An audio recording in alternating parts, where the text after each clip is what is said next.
Hello there, and welcome back. What is this place? Disconnected. Disconnected. Disconnected. Disconnected. Disconnected. Disconnected. Disconnected. Disconnected. Disconnected. Disconnected. Disconnected. Disconnected. Disconnected. Disconnected. I'm starting to feel disconnected. You have reached a number that has been disconnected.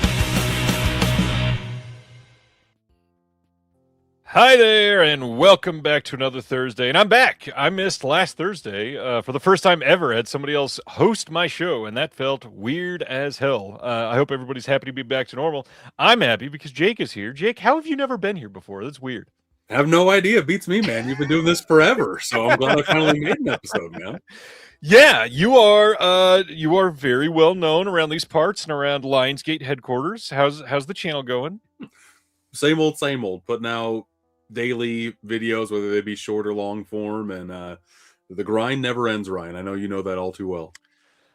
Yeah, I would hesitate to say I know about grinding. I wasn't popular in high school, but we'll say that it's been an interesting few years. You mentioned something I've always wanted to ask you. Do you prefer long content or short content? Do you have something that you prefer making? I miss the days of when I started TikTok and I could make videos that are like 15 to 30 seconds. That's my sweet spot, just to be like, hey, I got a brain fart of an idea that I want to pitch out there to people, and more often than not it worked. So interesting. I don't think I've ever made anything shorter than about 2.5 minutes, and I'm very jealous of that. I feel like that would be amazing, and then I also feel like I'd edit it for like 4 hours anyway, and something could be a problem. Yeah, no, I'm used to the edit grind, and more often than not, if you have a good idea and you just kind of throw it out to the world, it's a lot better and it'll get more views than if you like spend hours editing whatever you're trying to do.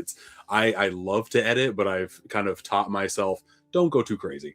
Yeah, I get it. Unfortunately, when you have a 4-hour interview that you need to edit like I do right now, it's a mess. I bet.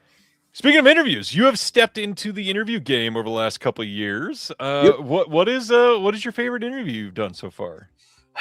I really like talking with Aaron. I've done it a couple times. Aaron Gershman over at Lionsgate. Those have been fun. But I'm only 51 episodes into Boutique Talk, my podcast, and I enjoy talking with just about everybody. You've been on there before, and it's just been fun to kind of shoot the physical media shit. It used to be just talking about a specific title, but I've kind of like broadened it out to a topic that I think more people kind of enjoy instead of having to do your homework and watch a movie beforehand. Yeah, that part is tough, especially if you're trying to talk with somebody that maybe they don't want to do enough research or don't want to dive into let's analyze a film too much, and a lot of people they kind of hesitate or shy away from speaking too much on especially a specific title if somebody they know worked on it or who knows. Anyway, it's a weird game to play, but my favorite thing is stuff like you do recently, is being able to learn from who people are and what their impacts to things are. And the Lionsgate thing's kind of crazy, been getting you quite a bit of attention. I've had him on twice. I'm hoping to do like a once a year check-in just to see like how Lionsgate Limited has done as a whole. I might expand that out next time and just say Lionsgate in general and get his topics on more things other than just Lionsgate. I think that would be interesting to come from a guy kind of higher up over there as well. But I've liked talking with Mexifunk. He makes some great steelbook designs, and he will talk your ear off in the best way possible. He's got so much insight to just like soak up like a sponge. Well, it's in the name, so we got to ask why Steelbooks. I know that you've answered this many times. I've seen you talk about it hundreds of times, but for anybody that's new to you, why Steelbooks? The first Steelbook I ever got was back when Django Unchained came out. Saw it in theaters. Absolutely loved the movie. Went to Target on a whim because I wanted to add it to the collection the day it came out on New Release Tuesday. Randomly saw on the shelf Django Unchained on Blu-ray, and then this weird looking thing right next to it with a very simple yet striking image that really spoke to me. And the Steelbook thing, had no idea what it was, but I grabbed it off the shelf and I bought it immediately, and it's been an addiction ever since, Ryan. I think last I counted I had close to 1,100 Steelbooks, so it's just it's fun. I like it. The Shelf Shock Rewind video that you did for this year, I don't remember the exact numbers. You had the vast majority that came out last year. Holy shit. I mean, first of all, they're getting so hard to track down. They're getting so hard to Mhm. come in undamaged. They're getting so hard to get replenishment stock because 4K discs have become more and more rare. How? That is so many.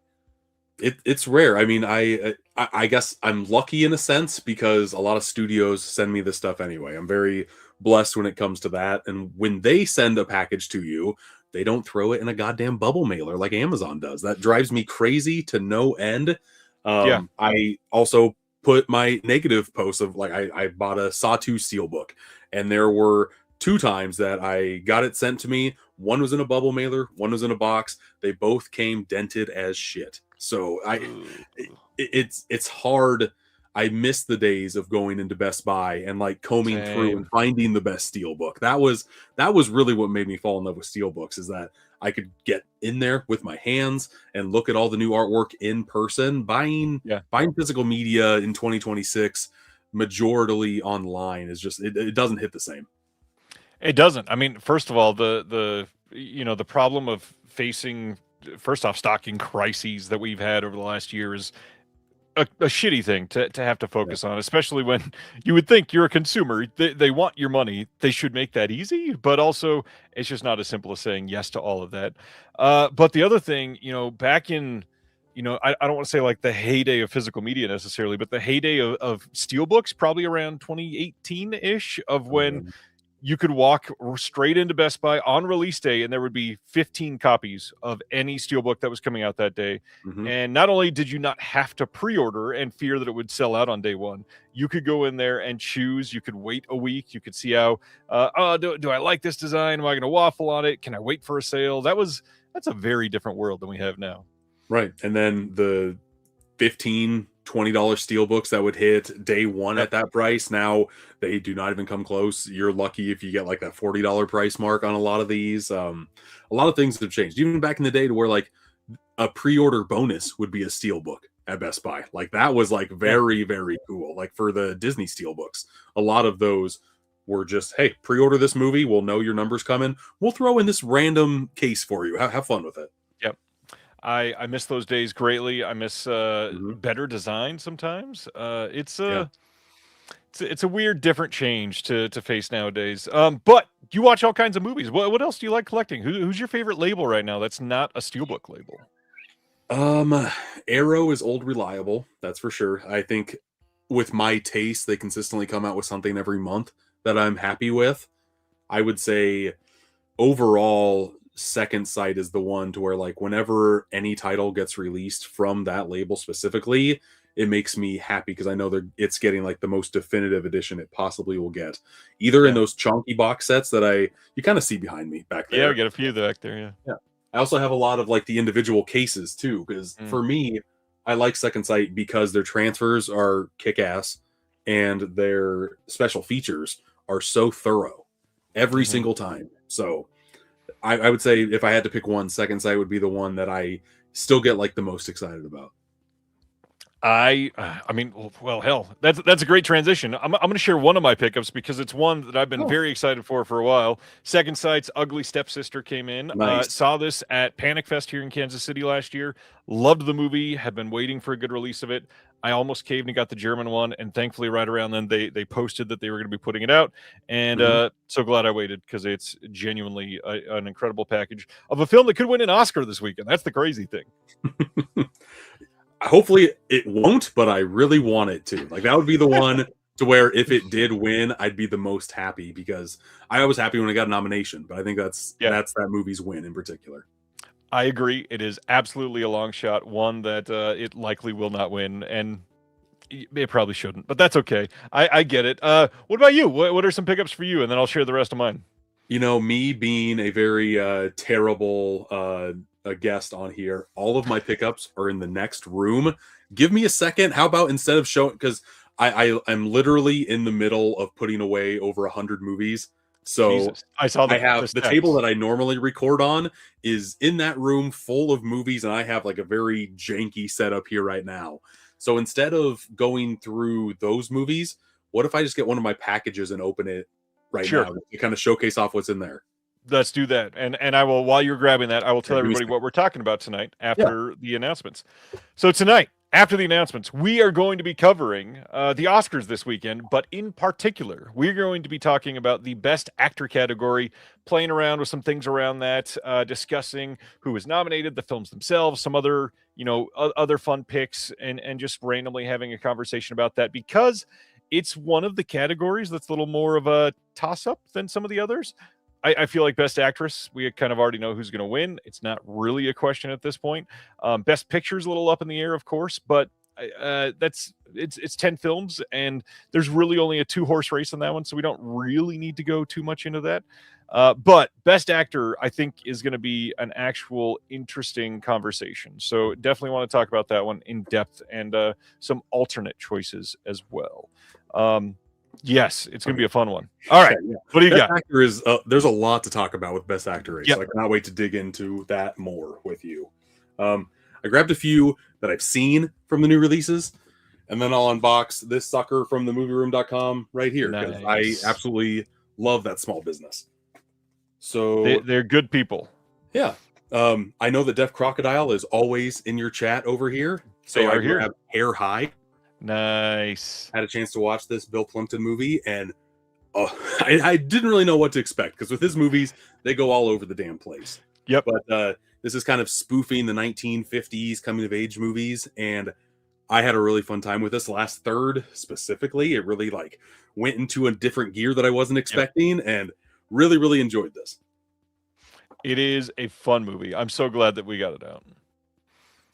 On the completely different side of the fence from MVD, I got Knockoff. I'm trying to grab movies that I have seen recently to kind of go over movies that I've watched, and had no idea that Jean-Claude Van Damme and Rob Schneider were in a movie together, and it's still weird that they're in a movie together. It makes no sense that they're in this movie. It's okay. It's not the greatest, but the transfer is pretty dang solid on here. So if you are a JCDV fan, then I would recommend that one for sure. And then one that I found at Walmart for $10. They have this new end cap of 2000s movies. And I didn't own this in the collection. It's a Shout Select title. And I love me some Tenacious D. So I got Tenacious D and the Pick of Destiny. This was going for was at Walmart. That's wild. This was going for $18-20, and now it was $10 at Walmart. There's also the Shout Select version of Little Nicky over there too, if you don't have that. So Interesting. just an FYI. I don't have Little Nicky, so that's intriguing. You should go and look. But I'll open up this sucker right now live. Normally I film videos on this, but I think they'll be okay if I open this one for a different audience, I guess. You're still advertising for them. Absolutely, right? Yeah, I'm showing off their logo very proudly. I like this company a lot because they go above and beyond to package your stuff as crazily great as possible. You go in here, you got some nice packaging. You open it up, you got even more packaging right there. And it looks like these are my Vinegar Syndrome orders, so that's nice. Nice. So much. This is why editing comes into play when I do these unboxings, because man, it's great to see, but Packaging it also takes a long in time packaging. to unbox. Yeah. We also have these bubble mailers, which I really like because they're like envelopes. I reuse those so much. Yeah. First one up is Demon Warp, if I can get it out here. There we go. A movie I have not seen, but I've heard very weird ass things about. Have you seen this one, Ryan? It is a weird ass movie. I hope you love it. It's kind of bizarre. It didn't get the VSU treatment. It's weird that this movie is just in a little slipcover like this, I guess. Yeah, I get that. Yeah, and that's one that people have wanted for a long time. Yeah, I've heard. That's one of the reasons why I kind of wanted to pick it up. And this movie I wanted to pick up because in just the past few months, I've been really craving to watch erotic thrillers again. Bring them back, Ryan. Bring them back. I So- wish I could. When I saw that Body of Evidence was getting a nice 4K like this from Vinegar Syndrome, I picked this up pronto because I've probably seen 4 or 5 of them in the past 60 days or so. Have never seen Body of Evidence. All I know is Madonna and Wax. Those are the only elements that I know of this movie. That's all you need to know. So I'm hoping it's good. And a lot of Vinegar Syndrome titles have had William Dafoe in it for I don't know, past 6 months or so. So yeah, excited to dig into this sucker. And they've even gotten him for some new interviews, which has been pretty surprising to see. Yeah. What did I watch recently? Red Rose Hotel, I think is what it was called. Yeah. Brand new interview with him. Watched it. Thoroughly enjoyed it. And if you want any Vinegar Syndrome titles, and you go to themovieroom.com, you can use discount code Steelbook10, save 10% on new release stuff. So that's always kind of nice. I'm done pitching and plugging, Ryan. Always be selling. Yeah, I guess something like that. Since I wasn't here last week, I've got like 4 or 5 things that I wanted to talk about. But first, contributor copy from Saturn's Core of the Stupefying Tales of Pamela Such. This is a compilation of all of Pamela's films, assisted with the audio commentaries on this one. Great, interesting, like almost Looney Tunes-esque movies that people need to see to believe. They're great. Third Window Films doesn't get enough love. Brand new release of the Angel Guts collection. Still missing the one film out of the collection, but it's because the actress basically said that it can't be released, so it's not going to be released. From a company that you're intimately familiar with, Umbrella. Got the Thai horror collection in. This was just on sale with them. So here is that. Very interested to check out some of those because I've never seen any of them. And you've been on some Umbrella titles recently. So we're going to talk about that in a minute. A24 got in their newest zine. It's got the pillion cover, and they've got a little poster type thing for the next film they've got coming out. Right? Yeah. There's a Patreon for a group called I'm not remembering their name, and I should. Layered Butter. Layered Butter is a group that has put out art books, essentially, with some articles mixed in, and that sounds like I'm describing old Playboys. It's not. It is primarily based on films and pop culture, and they started a Patreon for mini posters, and I'm a sucker for art, and I'm a sucker for we'll say supporting artists directly, and they are giving a lot of the Patreon money straight to artists. So their newest poster is a cover of The Matrix. And, that is mini too. I was expecting like Arrow Video level, maybe. Like that's a teeny guy. That's. Do you have a place to put those? Oh, postcard. Got it. That's so very cool. There are 5 of them in here, so I can keep 2 of them and share art with other people that I want to share. That's really cool. Yeah. That is the fun part. I also do a series. I do a series of videos called Physical Media Pen Pals, and I would love to do like postcards with actual art to kind of ship out to people. Actual art, speaking of, this is the newest issue of my magazine, The Physical Media Advocate. We've got really, it's my favorite cover. It's the female prisoner scorpion cover. Incredible issue this month. Maybe my favorite one that we've ever done, genuinely. Check it out. You can get it on Amazon and about 15 or 16 stores in person around the U.S. and one in Canada now. I am so stoked to be able to have that out there. And then the last thing, hopefully he's listening to this, patron of the show, Tony Youngblood, he and I were shooting some ideas back and forth for genre labels for your collection. And I've tried this a couple times in the past, and I couldn't get it done in a way that appeased the idiotic OCD side of my brain and my collection. And Tony put these together. These are 3D printed, and they are coming with an L-shaped bracket. This is it. And it's got this groove around one side. So you stick the bottom portion of this in between 2 releases. The groove is sticking out towards the edge of your shelf. And the labels themselves here are, they fit directly into the groove. Here's fantasy, dance, and musical. So when they're up, hanging in your collection, you can put these in the groove, and they're completely visible on the side. They look like the old VHS stickers. Yeah. They look like they can be peeled off. They are different colors. There are like 40 options that he sent in here. Jeez. This is incredible. Tony, you're amazing. Thanks for doing this. Absolutely incredible to get this in the mail from you. Came very quickly all the way from Nashville. So amazing. Thank you. Well, here's a good improv question for you, Ryan. How do you categorize your collection? Do you go by genre? Is there any other way?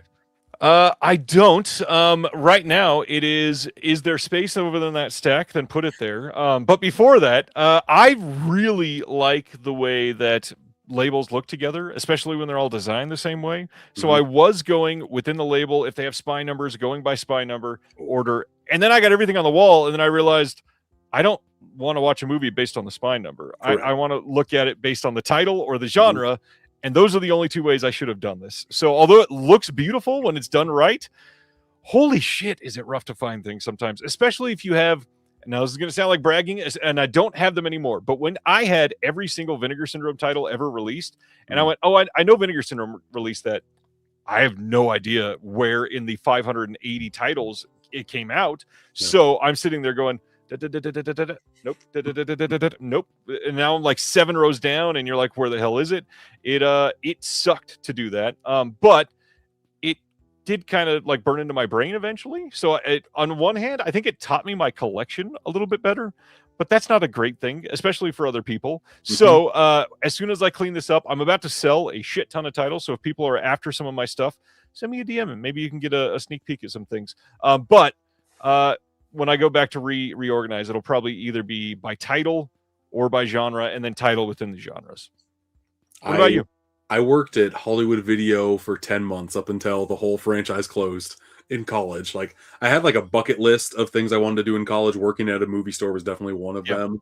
And so it imprinted in my brain to go alphabetically. They go alphabetically up by genre. I just did alphabetically, and I've grown into this boutique room. So now I do by label alphabetically. That's just how my brain is wired, and it's a lot easier to find that than it is by spine number. Friend of the channel, Films by Color DJ, he has a lot of criteria on movies, and he does it by the number. I think he's a maniac for doing that. I wouldn't be able to find anything, but he has the numbers memorized of when they came out. So however your brain works, just kind of put them up like that. Yeah, and there's, I mean, the amount of other people's collections that I've seen now doing this for so long.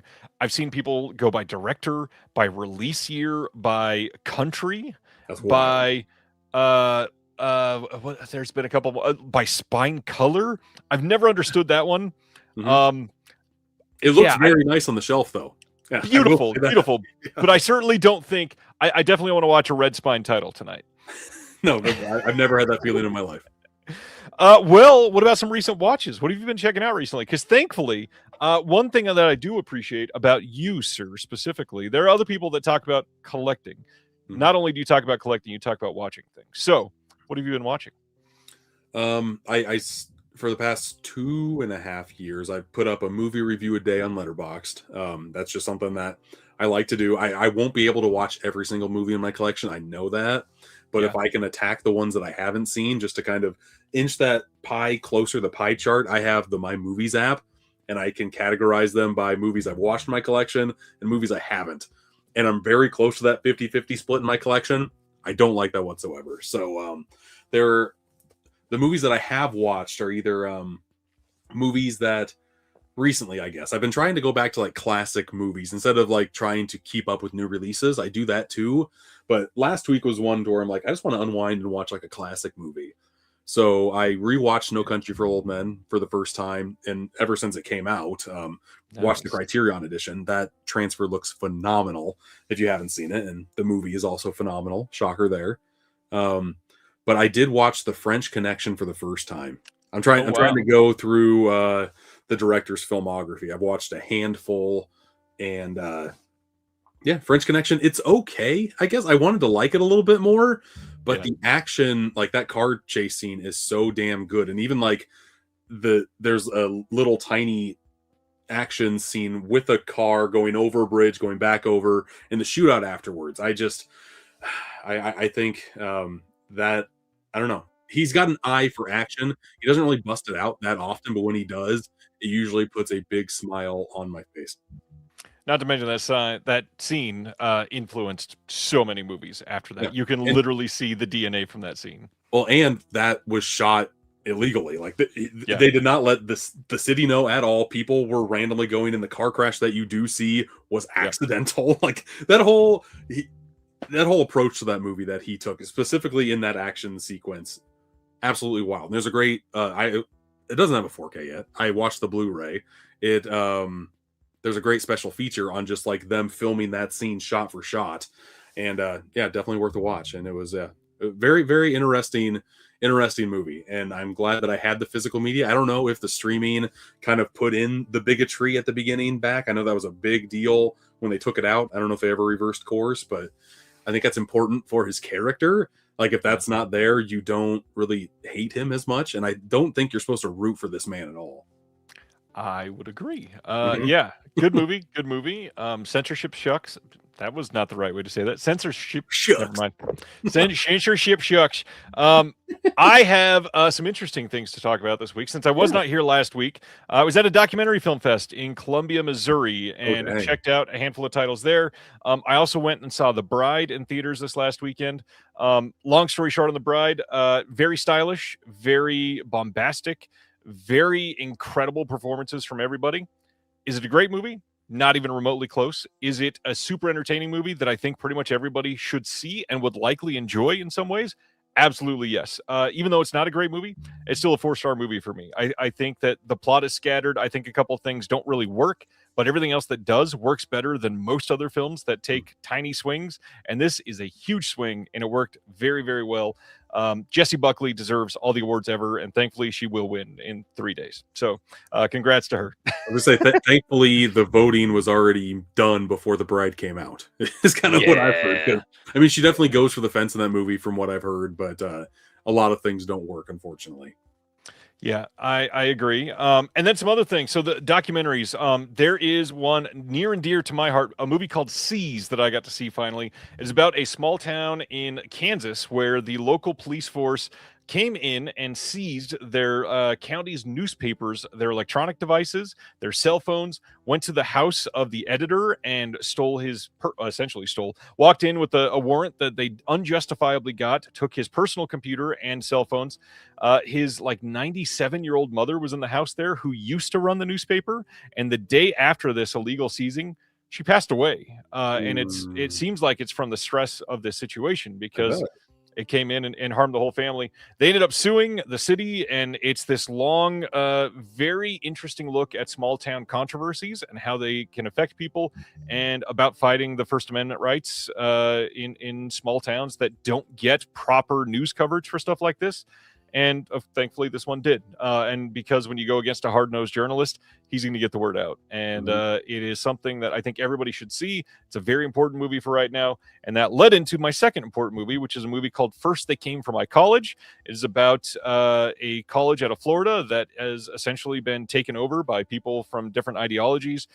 They changed the board of trustees. They changed the onboarding requirements. They rooted certain people out of the college to change the way that it was developing students in the state. And it was a crazy time. There's so much that I could describe and don't need to get into the political side of it, but it is something that is terrifying and nobody should be able to do that. It is awful. But go watch the movie. It is great. It should be coming to probably another festival near you soon. And eventually, I imagine something like that will probably be on like HBO Max. It's that type of a documentary, that or Netflix, something like that. Theater wise, you go, how many times do you go theater every year? Because you're a big defender of it, like myself. I am, yeah. Recently though, like the past couple of times that I've had negative experiences, which kind of sours me from going as often.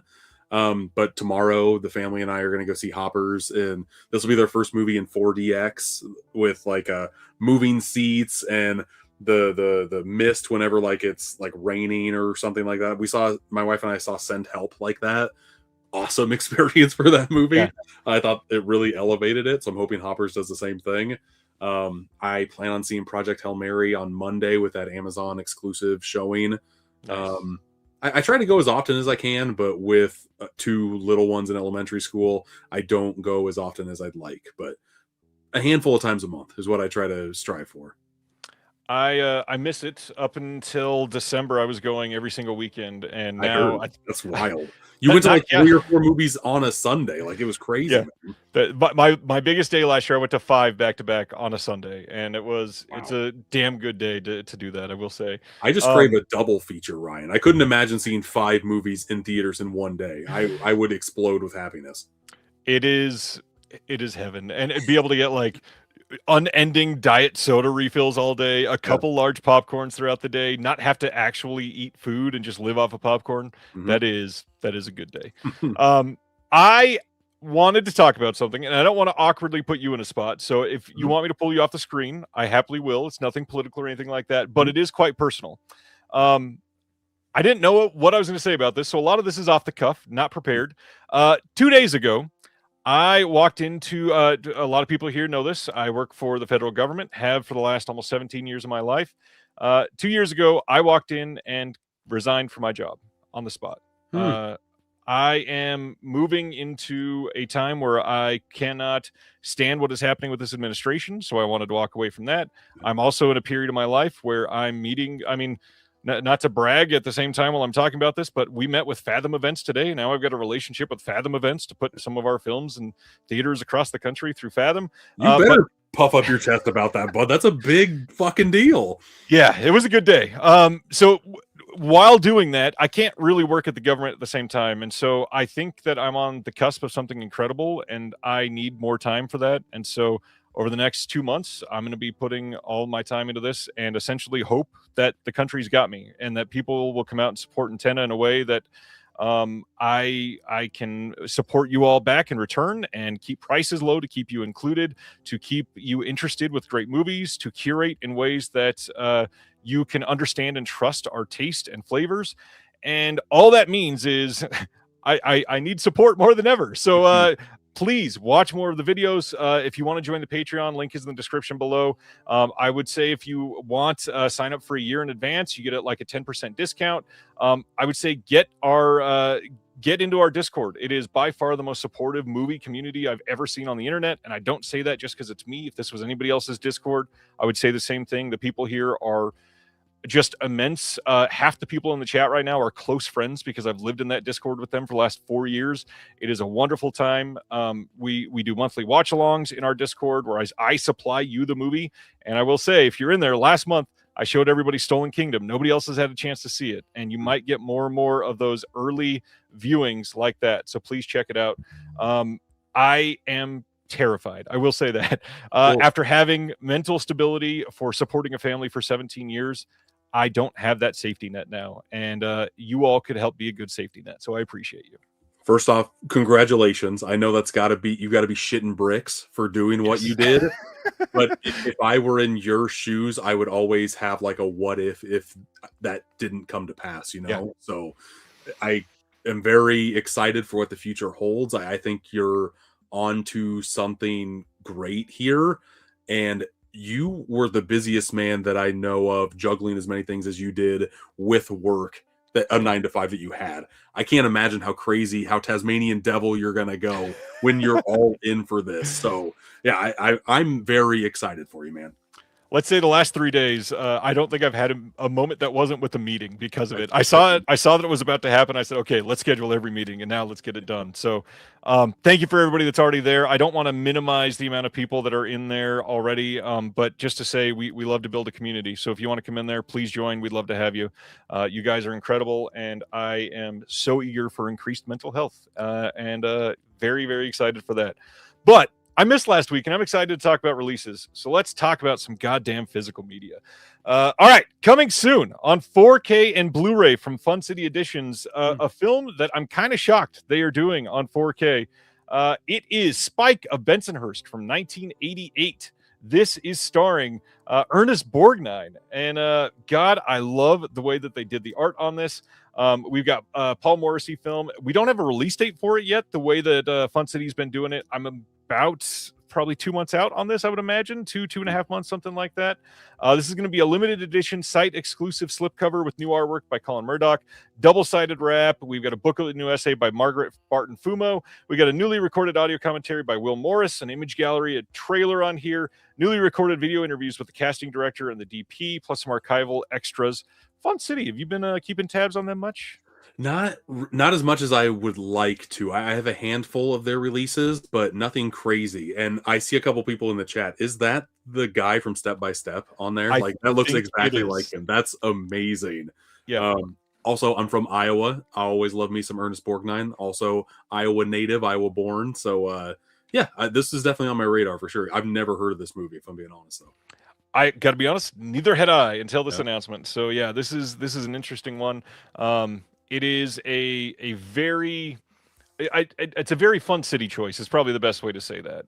They are all about these titles that have not gotten enough love and respect in their time. And then every once in a while, they will put out something incredible, like Ladies and Gentlemen, the Fabulous Stains that they just did. Mhm. But this is now their second 4K. So it must mean that Fabulous Stains did pretty well. And now they're all about this one. So we shall see. Next up, The Bride. We got this, honestly, pretty clever steelbook design here. I love the minimalism that they went with here. You can pre-order this. This is not an exclusive. This is available on Groove, on Amazon, on Walmart, a whole bunch of places. They're also, I think I put it in here. Oh, it's this one specifically. There's also a standard 4K Blu-ray DVD. So if you don't want the steel, you don't have to get it. Thankfully, Warner is still doing pretty good to offer both options, which I wish more companies would.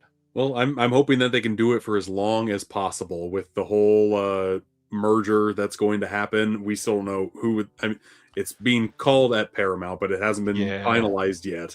I'm very pessimistic about it, I guess, because when Skydance took over Paramount, they have not released a lot of physical media releases, so it makes me nervous. Well, not only that, the rumor is when that whole Skydance thing happened, literally their entire physical media side that was creating it inside was all cut. And so the only thing that we can really hope for is licensing. But the reality is, are they going to license the big titles? I doubt it. It's not happening with Paramount. So why would they do it? Why would they? WB? And WB has such a great team right now. They're firing on all cylinders. Like probably my favorite transfers that come from a major studio. So I don't want to see them being fucked with. And I feel like the ripcord is just going to be pulled from them. And I'm going to be so heartbroken. I agree. And with the whole Paramount, WB, Netflix love triangle thing that was happening, the reality is no matter who won, we all lose. Whether it be Netflix, whether it be Paramount, whether it be the government stepping in and saying that neither one can purchase it, Paramount's still in trouble. They're still in a shit ton of debt. So no matter what, the outcome, it was kind of dire. So we'll see what happens. Yep.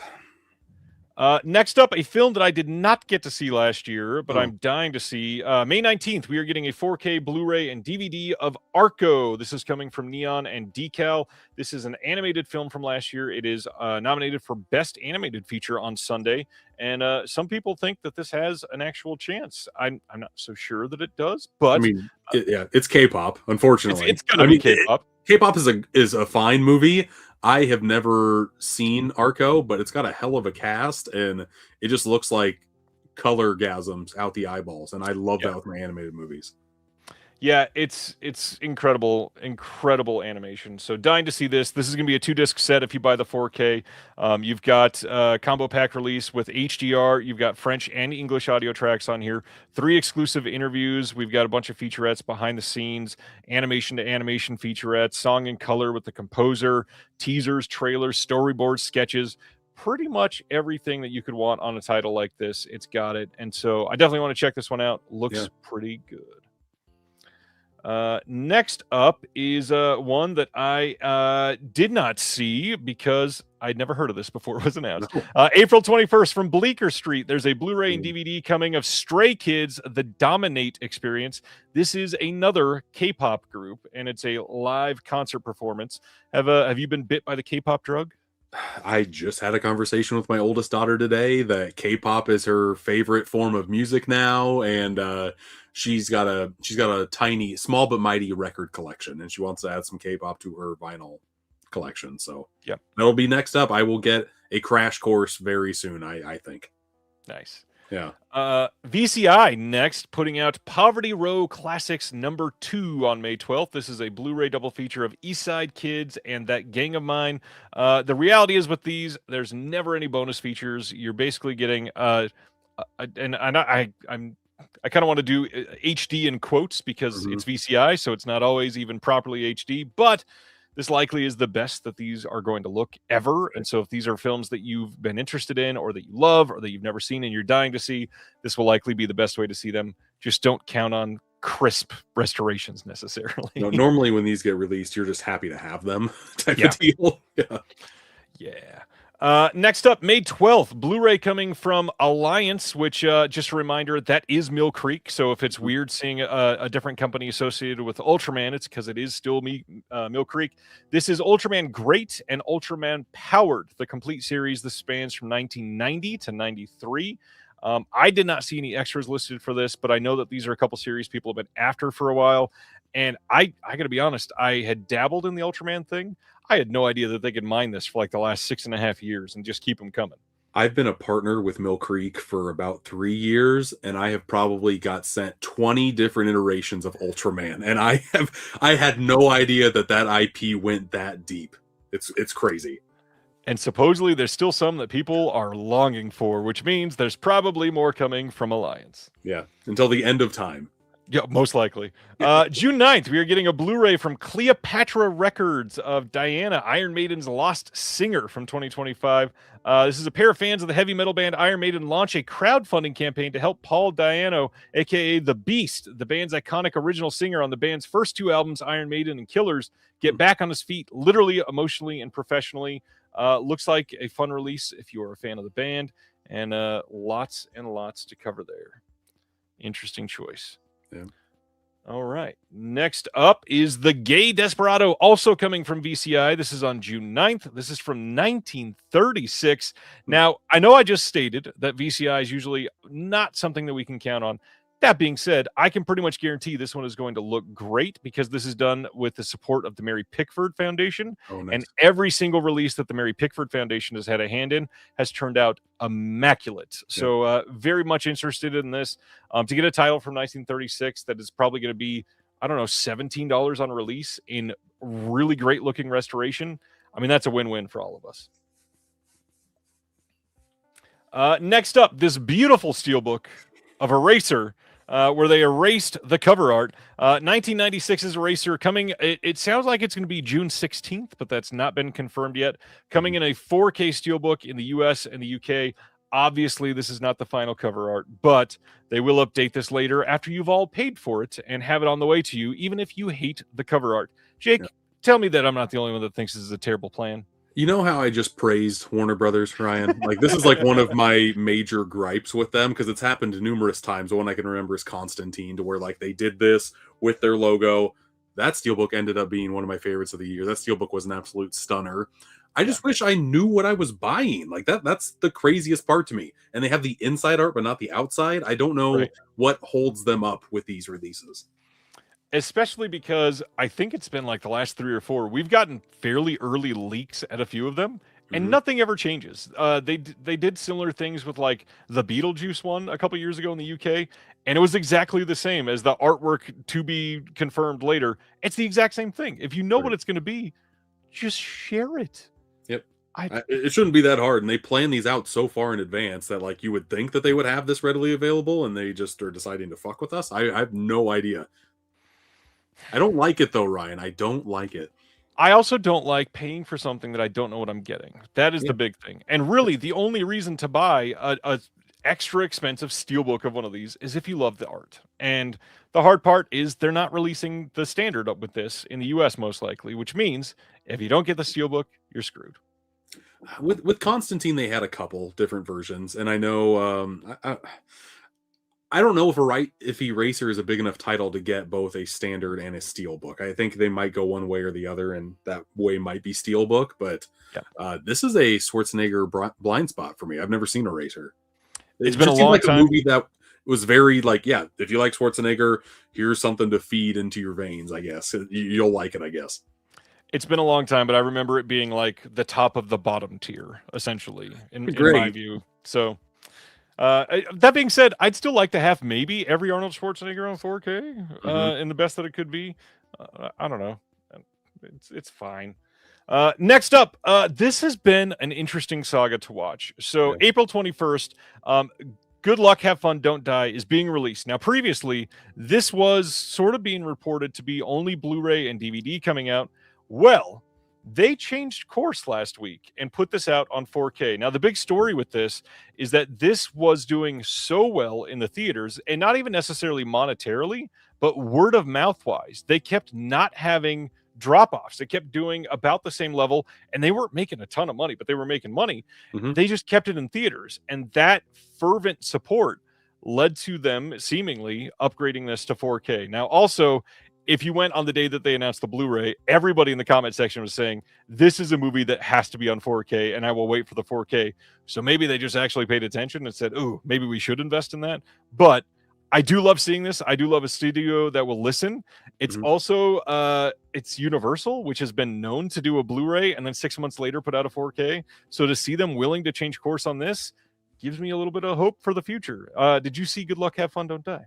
I was actually one of the many, I guess, that saw it later in its theatrical run. I saw it like the fourth weekend, and I liked the concept. I'm a sucker for a good time travel movie, and I liked the first 2/3 of this movie. I thought the final act was a little bit I don't know, boring. I guess it went crazy, but it went crazy for crazy's sake. It didn't go crazy to have like a great idea. Yeah. Have you seen it, Ryan? I've not. I'm dying to see it, especially because I love Gore Verbinski, and so to see him back making a big movie that's getting a lot of praise, it makes me a little happy. I feel like not enough people talk about A Cure for Wellness. I love that movie, and the way that third act revealed itself, I fell head over heels for. Kind of the opposite way with like A Cure for Wellness, I think built very greatly. Yeah. This one has a hell of an opening, and for me, the longer it goes on, the less I was kind of intrigued to watch it. I will state, and this is just a dumb, nerdy millennial reference for anybody, but back in the day, in the early days of YouTube, there was a character called Ask a Ninja, and he did a supercut thing one time, and somebody asked him about Pirates of the Caribbean, and one of the best jokes ever, he said, it needed a little more gore and a lot less Verbinski, and I've stood by that, and I think that's hilarious, and the world needs more Gore Verbinski. Next up, this has been an interesting week for this as well. So June 10th, Madman in Australia is releasing a 4K box set with one Blu-ray included of an Akira Kurosawa collection. Now, this is going to have all kinds of the 4K discs that have been released worldwide already multiple times over, and Redbeard on 4K. And it's also going to get a Blu-ray of another disc that's going to have 7 episodes of Toho Masterworks. It's Wonderful to Create, offering insights in the making of these enduring classics. Now, it's got Ikaru, it's got Seven Samurai, it's got Throne of Blood, it's got The Hidden Fortress, Yojimbo, Sanjuro, High and Low, Redbeard, and then Akira Kurosawa, It's Wonderful to Create. It is $180 USD. Honestly, not a bad price, but the big toss-up here is it's Madman out of Australia. Now, they're not known for being awful, and to be frank, Criterion's kind of known for being pretty poor with their encoding. So it's kind of a toss-up to pick up this from Madman instead of Criterion. But really, I think BFI is probably the way to go on these if they're going to get all of them. The other thing that people should know, I believe Redbeard is just an upscale to 4K. So if that's something that would bother you, you might just pick up the individuals from BFI. Any thoughts on Kurosawa or Madman from you? I am such a terrible foreign film watcher. It's sad. I want to get into more of them, but working my 9-to-5 job and dealing with family, and like my only free time on the weekdays is going downstairs to watch it after everyone's in bed. The more I read subtitles, the more I get sleepy at that time of night. So Kurosawa is a director that I have not really dug into that much. So like this box set, it kind of like screams to me. I wish I knew how it opened and what it looked like with all the stuff inside of the box. Yeah. But all these titles on 4K, if you're a fan of the director, and you don't own any of them, it's kind of a no-brainer. Yeah, it's a pretty great price to get all of them at once. I will say that. I see. I hate to say this name out loud. I'm sorry. This is not meant to hurt you. Mr. A Fat Man in the chat says, "Didn't Madman stop releasing discs at one point?" I don't know that they like announced that they stopped, but I believe they like slowed way down before they released some things. So I may be wrong there. And Terry, you might know since you're a native Australian. If you know the answer, let me know, Terry. I'd love to hear it. Let's see. Next. There's a Kickstarter going on for Castration Movie Anthology 3. Obviously, we just talked about Castration Movie because it was just released through Vinegar Syndrome this month on Blu-ray by Muscle, brand new partner label. You can see an interview with Liz Purcell on the channel for Muscle. And they are already about to make the third one. And I believe they're supposed to be 4 or 5 total. And so they plan on doing a lot of these. But the big thing is these are long films. Each one of these is like 4.5 or longer hours. Kind of crazy, but they do these pretty special editions for their Kickstarters. So if you want to support, this is the best time to do it before the Kickstarter ends. And they actually have a bundle, so you can go back and get the original Kickstarter exclusive versions of the first two as well to have the matching extra special editions of all three. Terror Vision is a name that we have not been talking about much recently because they've been facing some manufacturing woes, and finally they are coming off on the other side of that. And so at the time, we are seeing some of their discs start to ship that were put up for pre-order in the 13 weeks of Halloween. We are getting a brand new slipcover art for Dante's Inferno, which I got to admit, this is an easy contender for best slipcover of the year so far for me. This is freaking beautiful. Love this release. If you've never seen Dante's Inferno, it's from 1911. I don't remember how many. Does it say on here? There's 3 different restorations and I think 3 different score options. So even each score and restoration can be intertwined. So there's literally like 9 versions or 6 versions, something like that you can watch on this disc. That's crazy. I'm bad at doing the math in my head, but it's a lot and it's crazy. Love that they did this. This is incredible. Check it out if you don't have the original slipcover. They also are releasing a standard edition of Sledgehammer, and I should say that for Dante's Inferno and this, they're both shipping immediately. They've been in their warehouse for a while, but they didn't want to piss people off and put these up before the other ones could start shipping. So now that they got some of those, if you got one of those shipping, you can order this with it as well. This past like year and a half for TerraVision, it's just been like bad luck. Yep. Like stacked on top of each other with the whole warehouse woes, them having to move, and then production issues on a lot of their stuff. It's just they can't catch a fucking break. It sucks. Yep, it's been a while. I know a lot of people are worried about Gator Bait, as we've got Sibner asking about it. Gator Bait supposedly might finally be shipping next month, and I know that's crazy because that's literally 11 months after announcement. But we were trying to go for the best product, and we were told, I believe, all in 4 different times that somebody had found the missing reel. We had to check it out, literally. Otherwise, why would we release it in an inferior way? So I'm glad that we went the distance, and we got now even more footage than we thought was possible for the film. So check it out. Yep. Make it worth the wait, right? Exactly. Yep. May 5th, we're getting a 4K steelbook of a sci-fi classic. It Came from Outer Space from 1953. It's got a 4K disc, a Blu-ray disc, and a digital copy, and it does have, I believe, the 3D version on the Blu-ray disc. Nice. Have you seen It Came from Outer Space? I haven't, but this artwork on the steelbook does not make it look like it's from the 50s. I can tell you that much. That looks more like an animated movie or something you'd see off of like Star Trek Discovery than anything else. I'm probably going to piss some people off in the chat. I'm not a 50 sci-fi guy. I will say I think the art on this is much better than the movie. But this is a great looking steelbook, and people should see this at least once. And Cinema Force is asking, isn't this already on 4K from imprint? Not only is it already on 4K from imprint, it's already on 4K from Universal. They're just trying to milk more money out of the physical media crowd. So this is really only if you desperately want the movie on 4K and you don't have the original one. Otherwise, there's not really a reason to get this. All right. Now, the next sort of weird story of the week. Neon is releasing No Other Choice from last fall on 4K and Blu-ray this October, almost a full year after the film was released in theaters. It's an award season snub. It's a film that people have been dying to see. It's one that is still playing in some theaters. This is going to have 2 different versions of the film. We got the theatrical cut and an expanded cut, which I'm excited to see. But this is a film that is directed by Park Chan-wook that I adored. This has a 32-page deluxe hardcover book with it. It's got a making of that's 30 minutes behind the scenes. If you buy it from the Neon website, you get these 2 enamel pins at the bottom, which they're cute and all. But after shipping and taxes, this one film and 2 pins, $84, Jake. My God. $84. I like that Neon is taking the A24 approach, it looks like, with some of their packaging. I wonder what the size is, if it's more of like just your standard size or if it is going to be like a giant A24 size. You can't really tell from that image. I guess with the discs in there, if it is like to scale, it'd probably be more like a regular case. I wonder if it's taking so long because they're trying to figure out like major like packaging, just making sure distribution wise it goes smoothly. I don't know why they would announce it so early on in the process. This is very interesting. I feel like Yeah. I don't know, they got to recoup some money or something like that, but it's kind of weird. It's also going to be on Amazon, and what's interesting here is I believe the packaging wise, it'll mirror what they did for Old Boy. Did you ever see that one in person?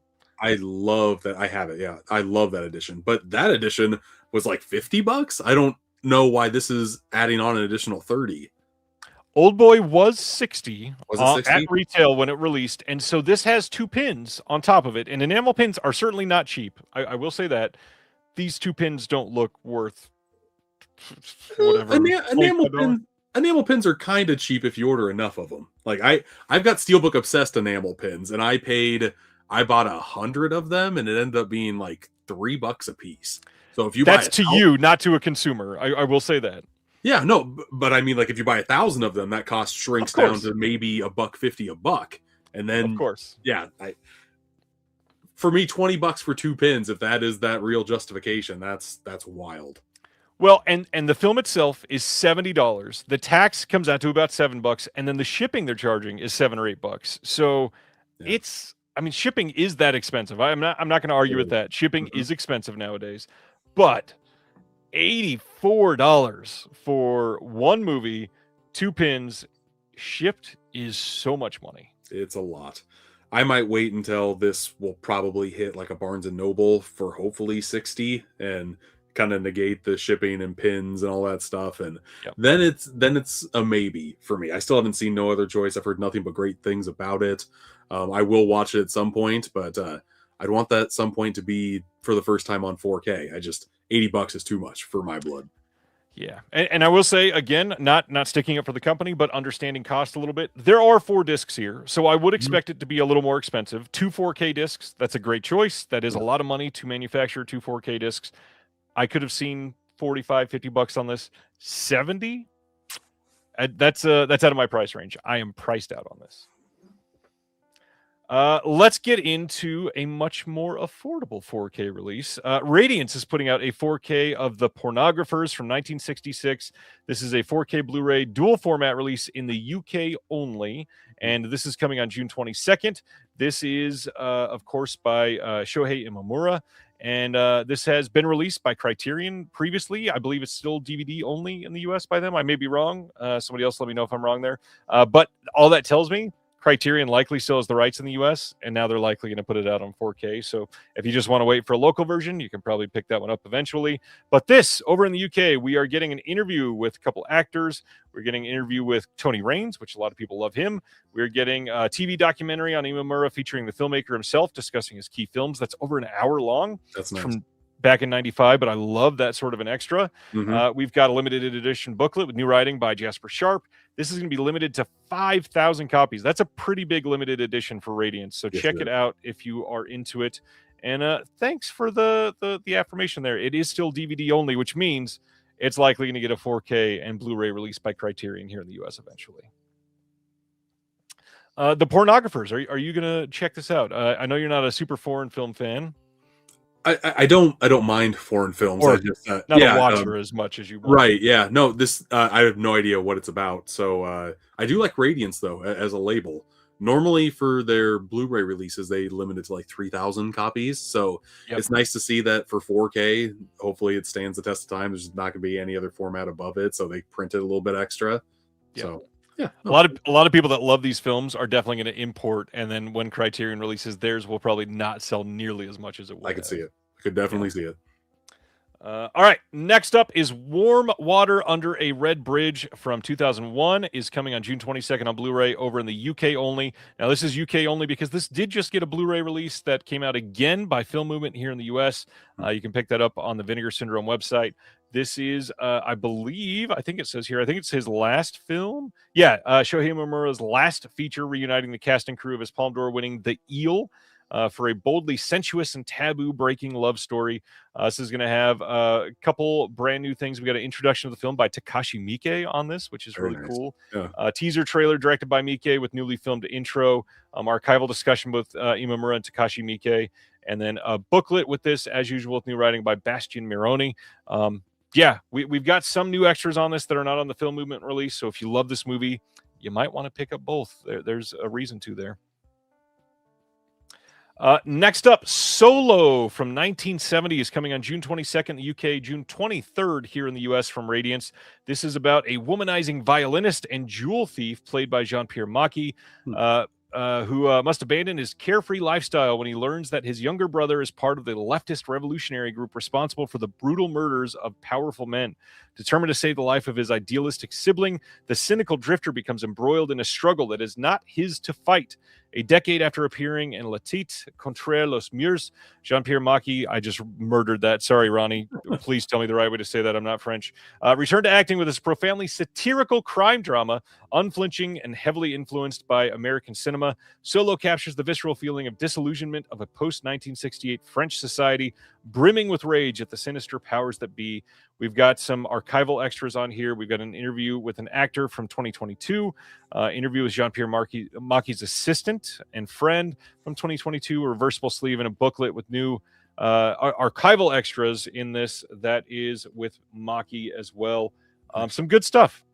Yeah, no, from the description that you just read, sounds right up my alley. The artwork looks pretty damn solid too. So When does Radiant's artwork not know, look right? solid? Them and Deaf Crocodile, always the best. And I'm always a sucker for that middle section can just like go out and get folded back in without having to actually like fold it in half. It just kind of goes in like butter. It's nice.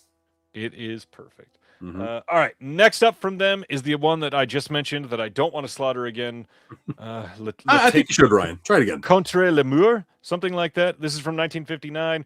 Also a Macchi film. This is going to be a 4K restoration supervised by Macchi Delicious Products. There is going to be some archival interviews on here. There's going to be newly improved English subtitles, a reversible sleeve, and a book with writing by Raymond Dergnat.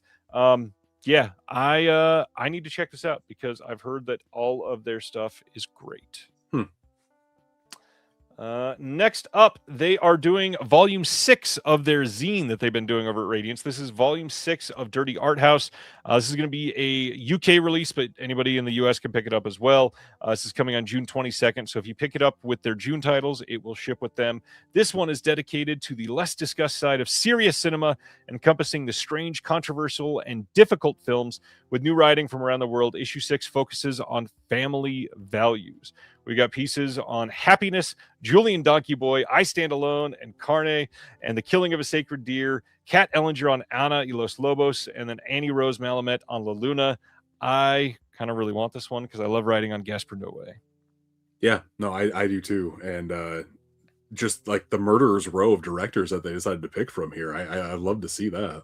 Yeah, absolutely good list here.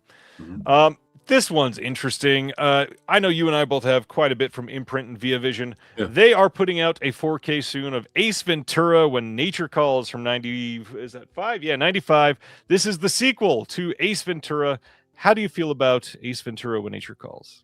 I grew up with both Ace Ventura movies, and when he puts the slinky down that Great Wall, like I still chuckle to this day. I've got a soft spot for this movie. The rhino from this movie is up for sale right now. I don't know if you know that, going out of the bunghole, like still one of my favorite scenes of all time. So I cannot wait to go and see this movie on 4K. I'm assuming this means that there's also going to be a 4K from Shout down the line too. I know that kind of came out in the States, so we'll see how it goes, but I'm going to watch it either way on 4K. I'm kind of excited about this one. So it did come out in the States for the first one, but I will say this one seems different because Imprint is doing the 4K restoration of this, and they did not do the restoration of the first one. So I'm kind of curious because I can't think of any other Imprint 4K restoration that they've done in-house that has been licensed out to somebody else yet. So it could be the first. It could be the one that goes out there, but I just so happen to have sitting next to me The Last Seduction. I know a lot of people are waiting for this to be released in a more inexpensive version, but Via Vision and Imprint did the restoration for that. So I don't know if it's going to get released because that's a lot of work to just license out to somebody. I'm excited for this one though, man. I have both the Via Vision and Shout Studios edition of that movie, and I like the lenticular that Via Vision came out with the classic poster artwork. But the steelbook that was inside of there was scratched to shit, and I wasn't the only one that happened to. It happened to a lot of different versions of that I've seen being sent to like some of my fellow social media people. So I don't know if it was just a manufacturing issue and there was nothing that they could do on their end, but a little bit of a bummer, that's for sure. So Sibner's going to hate that I can do this, but it was literally in the stack next to me. Here is the Steelbook. Yeah. I do have a mark here. It's not a scratch. It's probably, I can probably get that off if I scrubbed it. Thankfully, I'm not seeing scratches. That's good. Mine look faded and like weathered a little bit, like not like a whole bunch of scratches, but like a lot of different spots. It didn't look that great at all. It was kind of a bummer. I am kind of curious what that dot is right here. Huh. Yeah, definitely. Like I can feel it ever so slightly, but not a dent or anything like that. Yeah. Interesting. Mm-hmm. Sivner says it's all a conspiracy. Ryan only owns 20 movies. Yep, that's what this means. Add a couple zeros onto that 20, then maybe. All right, let's get into some old titles. We got 1933's International House coming on April 21st from Universal. This is a George Burns film. We got W.C. Fields in this. This is a pre-code film that I've not checked out any of these mod titles that Universal's been doing, but I gotta be honest, I'm very curious about this because are they doing full-blown HD restorations, or is this like let's put an older scan up on a Blu-ray just to make some people happy? I kind of has anybody checked out any of these older ones? I'd love to hear some thoughts. I haven't, but I'm assuming the latter. I'm assuming it's another example of, hey, this is on disc, be happy, right? Type of deal. Yeah. Which sucks, but at the same time, this isn't going to sell 5,000 copies or anything, so I get it. Yep. All right. Next up from Universal as well on April 21st is The Private War of Major Benson. This one is with Julie Adams and Charlton Heston. Same exact sort of thing. This one's from 1955 from Universal. Breaking the mold a little bit before I go back to Universal. Altitude Film in the UK is putting out Nouvelle Vague from Richard Linklater from last year, which is supposedly amazing. Need to see this. This is about the Godard film Breathless and the making of that, but it's supposed to be just incredible to see. You can check that out now. You can pre-order it. Now, back to some older titles with Warner Archive before we get back to Universal. They announced a ton of stuff this month. Some stuff that looks really great, actually. April 28th, we get a Blu-ray coming of 20,000 Years in Sing Sing from 1932. This is an HD master from 4K scans, the original nitrate camera negative. This is going to have classic WB shorts on here, 2 of them, classic WB cartoons on here, 2 of them, and the original trailer. Are you picking up much from Warner Archive these days? Again, another handful situation. I'm a lover of the animation that they put out on physical media because they have such a catalog of titles that they're actually utilizing, which is great to see. The Huckleberry Hound box set that they put out, absolutely love that sucker. It is amazing, and the best part is it looks incredible. It does. Genuinely great looking Blu-rays, and this is kind of where I wanted to sing the praises of Warner Archive, because this is the opposite of what I was just saying with Universal. Like, it's cool that Universal is releasing stuff on HD, I guess, but if you want to see the way to do it, Warner Archive is doing it not only right, but showing other people how to do it, and it's a masterclass because these will look incredible. Next up from them is King Richard and the Crusaders from 1954. This is also coming on April 28th from Warner Archive. This is 4K scans, the original camera negative as well. You've got classic WB cartoons, Satan's Waitin' and Baby Buggy Bunny, classic Joe McDoke short, So You Want to Be a Banker, plus the original trailer.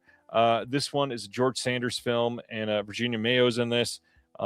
Supposedly great. Not my style of film, so I will not be checking this one out, but glad for other people. You had me at Satan's Waitin'. That's a hell of a cartoon title, man. I got to be honest. I do wish I could buy the shorts on their own without the film, because I don't need the film. Then we got their second volume of Monogram Matinee. They announced the first one, I believe, just last year. So now we're already getting the second one. This has Louisiana and Song of the Range. These are from 1947 and 44, respectively. This is going to be 4K scans of nitrate fine grain elements. No extras on these ones, but it's a double feature, and it'll still be very interesting at that price. So check it out. Next up is Crack Up from 1946. Same day, April 28th. This is going to be, I just knocked off all my genre labels from that. 4K scans of the original nitrate negative on this one. This is going to have subtitles as always, but no new extras on this. Pat O'Brien, Claire Trevor, and Herbert Marshall. I assume you have not seen Crack Up yet? A lot of these older Warner Archive things, like I wish that I have seen, but I am such a Same. nothing, nothing for you. I feel like I'm just silent in the corner over here, Ryan. I'm Adam? learning every single month. Next, a title that I'd not heard of, but now it looks quite good, actually. 1937's Captains Courageous, coming from Warner Archive on the same day. This is with Freddie Bartholomew, Spencer Tracy, Lionel Barrymore, and Melvin Douglas, directed by Victor Fleming, a name that you will likely recognize. This one is 4K scans of the best preservation elements. We get an MGM cartoon, The Wayward Pups, MGM Robert Benchley short, How to Start the Day, Leo's on the Air, Captains Courageous radio promo, which I love that Warner Archive includes a bunch of those on a lot of their stuff. They get like the old Lux Radio Theater plays. Very and then, of cool. course, the original trailer on here. Fun looking set. This looks like a good release. Cinema Force says Warner Archive is the most important work being done in film preservation right now. It's up there for sure. Yep. Next from Warner Archive is a title that I am kind of shocked it took this long to come to Blu-ray. Yeah. But 1990's Private Benjamin with Goldie Hawn. This will also have on here 2 episodes of the Private Benjamin TV series. Any thoughts on Goldie Hawn or Private Benjamin? I had no idea it had a TV series, which is kind of a Me pleasant neither. surprise to actually have some of those episodes on here. Warner Archive for special features always think outside of the box and just throw some random crap. Sometimes it relates to whatever you're buying, sometimes it doesn't. But I'm always happy that it's there, Ryan. Private Benjamin's a movie that I've wanted to watch and I have not seen, so I will be picking up this Blu-ray for sure. Yeah, Goldie Hawn, kind of always amazing and Yeah. pretty much everything that she does. So I would very much like to see this cleaned up and on HD. So I will get this one eventually. Mhm. Next up is Aerosmith, not the band, the movie from 1931. This is April 28th from Warner Archive as well. This says it's based on Sinclair Lewis's 1925 Pulitzer Prize-winning novel. Aerosmith is the compelling story of a man torn between 2 sets of values. Ronald Coleman stars as Martin Aerosmith, an idealistic small-town doctor and a research scientist who relocates to the West Indies. His determination to end the bubonic plague epidemic there sets off a tragic series of events which force him to come to terms with his career and personal life. This one is going to have a, like I just mentioned, 1937 Lux Radio Theater with Spencer Tracy and Fay Wray. This film with Fay Wray and Myrna Loy. Lots of big names in this title. And I bet this restoration is going to look great because it was done in 2023 by the Library of Congress themselves in association with the Film Foundation. I definitely want to take this one home with me at some point because it sounds great. Next from Warner Archive is their most odd choice of the month, I feel like. April 28th, we are getting a 4K Blu-ray dual format release of George Stevens, A Filmmaker's Journey from 1984. This is their, I believe, 4th 4K UHD release at this point. I believe they're still supposed to have at least 2 more coming out later this year. So keep an eye out on those. Warner has been making some great choices. You got Gone with the Wind coming soon, Casablanca coming soon. You've got titles that they've really put some love into, and Warner Archive has had their hands in a lot of great restoration stuff that people have been dying to see. But this is wild to get this on 4K. Lieutenant Colonel George Stevens wrote in his wartime journal the title "Life is a Journey," and it's always most interesting when you're not sure where you're going.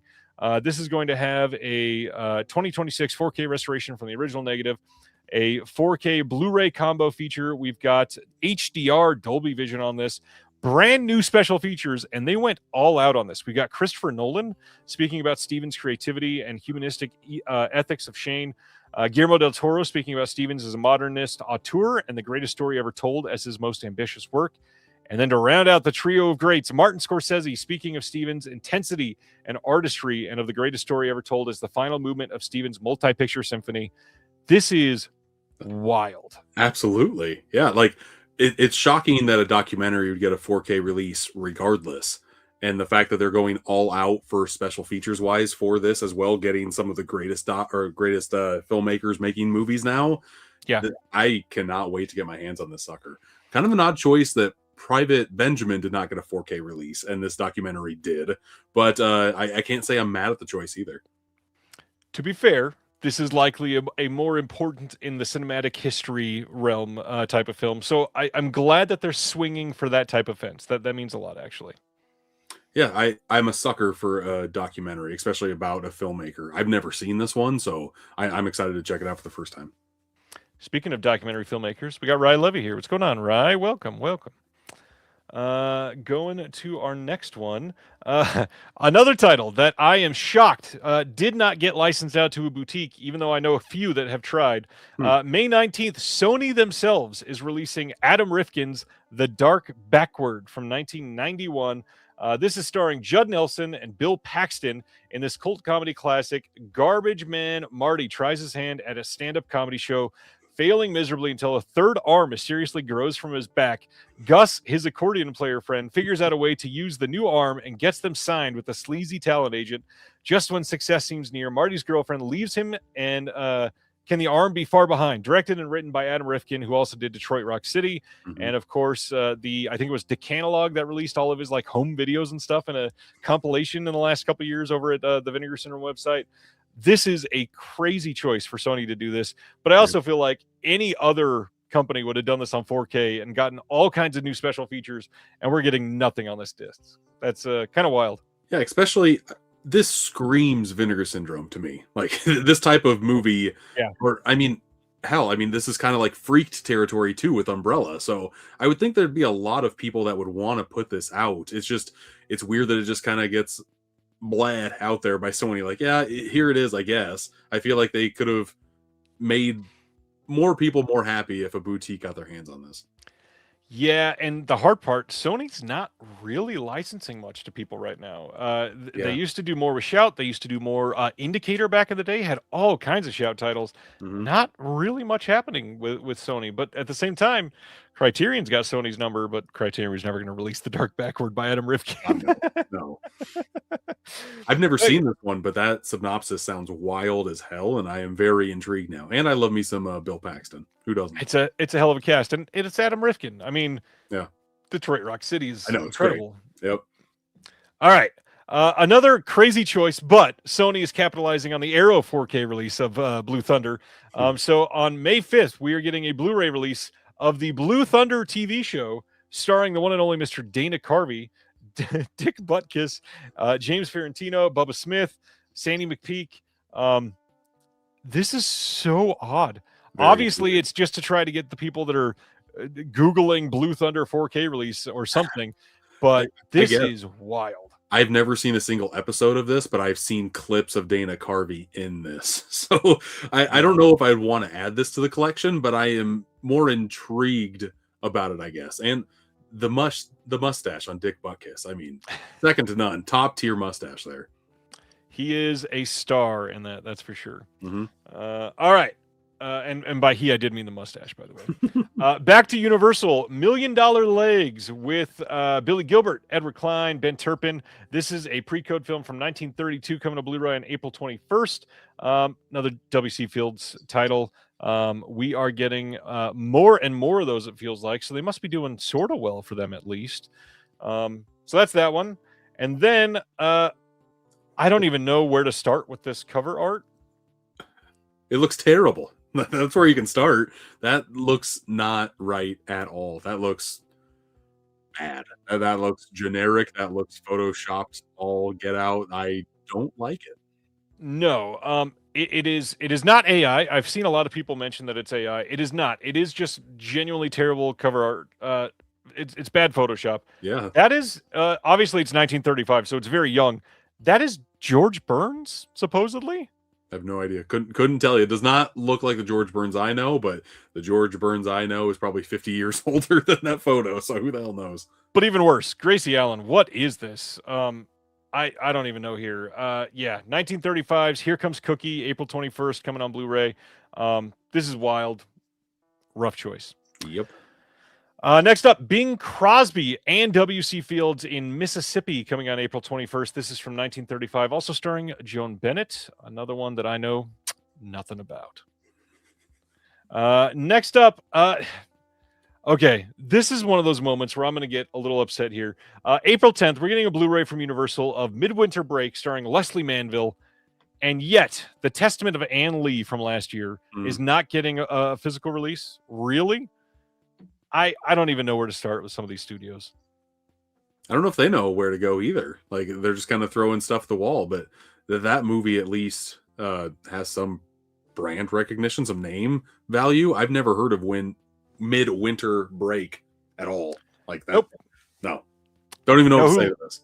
I know who Leslie Manville is, but I know a lot more people know who Amanda Seyfried is. Absolutely. Come on. Mhm. Come on. All right, we got some Kino titles that just like we're clogging up the dam, and suddenly they let a whole bunch of them go. So let's talk about these. May 26th, we're getting a 4K Blu-ray dual format release of The Great Outdoors with Dan Aykroyd and John Candy. This is going to have a new audio commentary by the director Howard Deutsch. We've got that moderated by filmmaker Douglas Hogsdale. New commentary by Joe Ramone. New commentary by Paul Anthony Nelson and Lee Zechariah. Those are the only new extras, but they are 3 commentaries. So that's a lot of extras in terms of the time. But it would be nice to see some like on-camera interviews or something. But it's Kino, so yeah, I get it. I wish Kino did more of that. When they do it, it's actually pretty dang good. Like that Crybaby edition that they came out with, that had so many extras on there, and that was such a nice surprise. I wish that I wish Kino would do that more often. It would be I think it'd be in their benefit to do so. Like I think people just kind of more or less expect their releases not to have special features, and that's kind of a shame. That being said, eventually you'll be able to pick this up for $16. That is also true. Yep. I can't really complain. Yep. Speaking of cheesy 4Ks coming from Kino, May 26th, we are getting Harry and the Goddamn Hendersons on 4K from 1987. Love that they're using one of the original posters on this. Kino is great about that usually. This one is going to have a new audio commentary by the director William Deere, new audio commentary by Joe Ramone, new audio commentary by Brian Reisman and Max Every, and all kinds of archival extras on the Blu-ray disc, including deleted scenes, theatrical trailer, making of Harry and the Hendersons, a news wrap, and more. Harry and the Hendersons, any thoughts on this one? I wish they could have got John Lithgow back to talk about Harry and the goddamn Hendersons. I would love to hear what present day Lithgow has to say about this movie, because this was one from my childhood for sure. Yeah, this is a fun one. I will definitely pick this up and look forward to showing my kids, because this is a wild movie. Yeah. Next, a movie that should never be on 4K. 2017's The Snowman, starring Michael Fassbender, and it's also got Rebecca Ferguson. New audio commentary by Steve Mitchell and Michael Charles Hill. New audio commentary by Howard S. Berger and Mark Edward Hook. I got to ask Howard what he was doing. Why are we talking about The Snowman for 2 new commentaries? Extras on the Blu-ray disc, we had a cast of characters creating the world of the film, the Snowman Killer, Norwegian landscape, stunt files, and a trailer. This is weird. A group of friends and I every year bring over a movie that we think is like the worst that we haven't seen. Like we've heard nothing but bad things about. The Snowman was the worst movie we watched of that year that I brought it, because this movie should work. The premise is great. It just falls on its face, and I don't know why this movie in particular is getting a 4K release. I despise this movie, Ryan. I don't even know what to say to this. Like, this is one of those things where in a year where we've literally had titles delayed because of a lack of 4K disc manufacturing, this is taking the spot of some of those, and that sort of thing kind of pisses me off. Kino has to be hoarding these 4K discs, right? Like they come out with a bunch of 4Ks, which I'd love to see, but it does stink that the Snowman kind of snuck its way through the goal line here. Yeah. I don't even know what to say. That's probably already more time than it deserved. So let's just go to the next one, because we're almost done already for the week. Swashbuckler from 1976 getting a Kino release on May 19th. This had been released previously. This is going to have a new audio commentary by Howard S. Berger again and Steve Mitchell. The making of Swashbuckler is also on the disc. We got a trailer on here. This is a Robert Shaw, James Earl Jones, Peter Boyle film. And normally this isn't my style film, but the cast on this makes me feel like I have to see this. Right. I'm not a big pirate genre fan to begin with, but James Earl Jones on the high seas, I might need to see that. Yeah, that sounds perfect. And Robert Shaw, not to mention, my God, yeah. Peter Boyle, come on, that'll be great.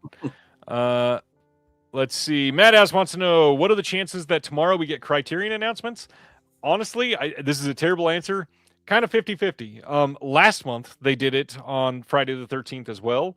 This month, will they do the same? Maybe, maybe not. I will say, it looks like K-pop Demon Hunters leaked on Amazon earlier today, so that's likely going to be one of the titles. And the fact that a Criterion title leaked leads me to believe they're probably about to announce. So I'm actually leaning towards tomorrow we're going to get those announcements. So keep an eye on the site. I will post if they do. The other thing is, most likely, if they are doing a flash sale this month, which they normally do in March, that will likely be next Tuesday. So over the next week, keep an eye on that. Nice. We have, I think, just a couple more. May 19th from Kino, 1932's Night World. This has 2 new audio commentaries, one by Jeremy Arnold, one by Tim Lucas. This is with Boris Karloff, and I believe there's at least one other big name in this. I can't remember. I think so. But yeah, this is supposed to be pretty good. This says, taking a cue from Grand Hotel, this star-studded 1932 gem is set within the walls of a swanky nightclub owned by affable racketeer Happy McDonald, played by Boris Karloff.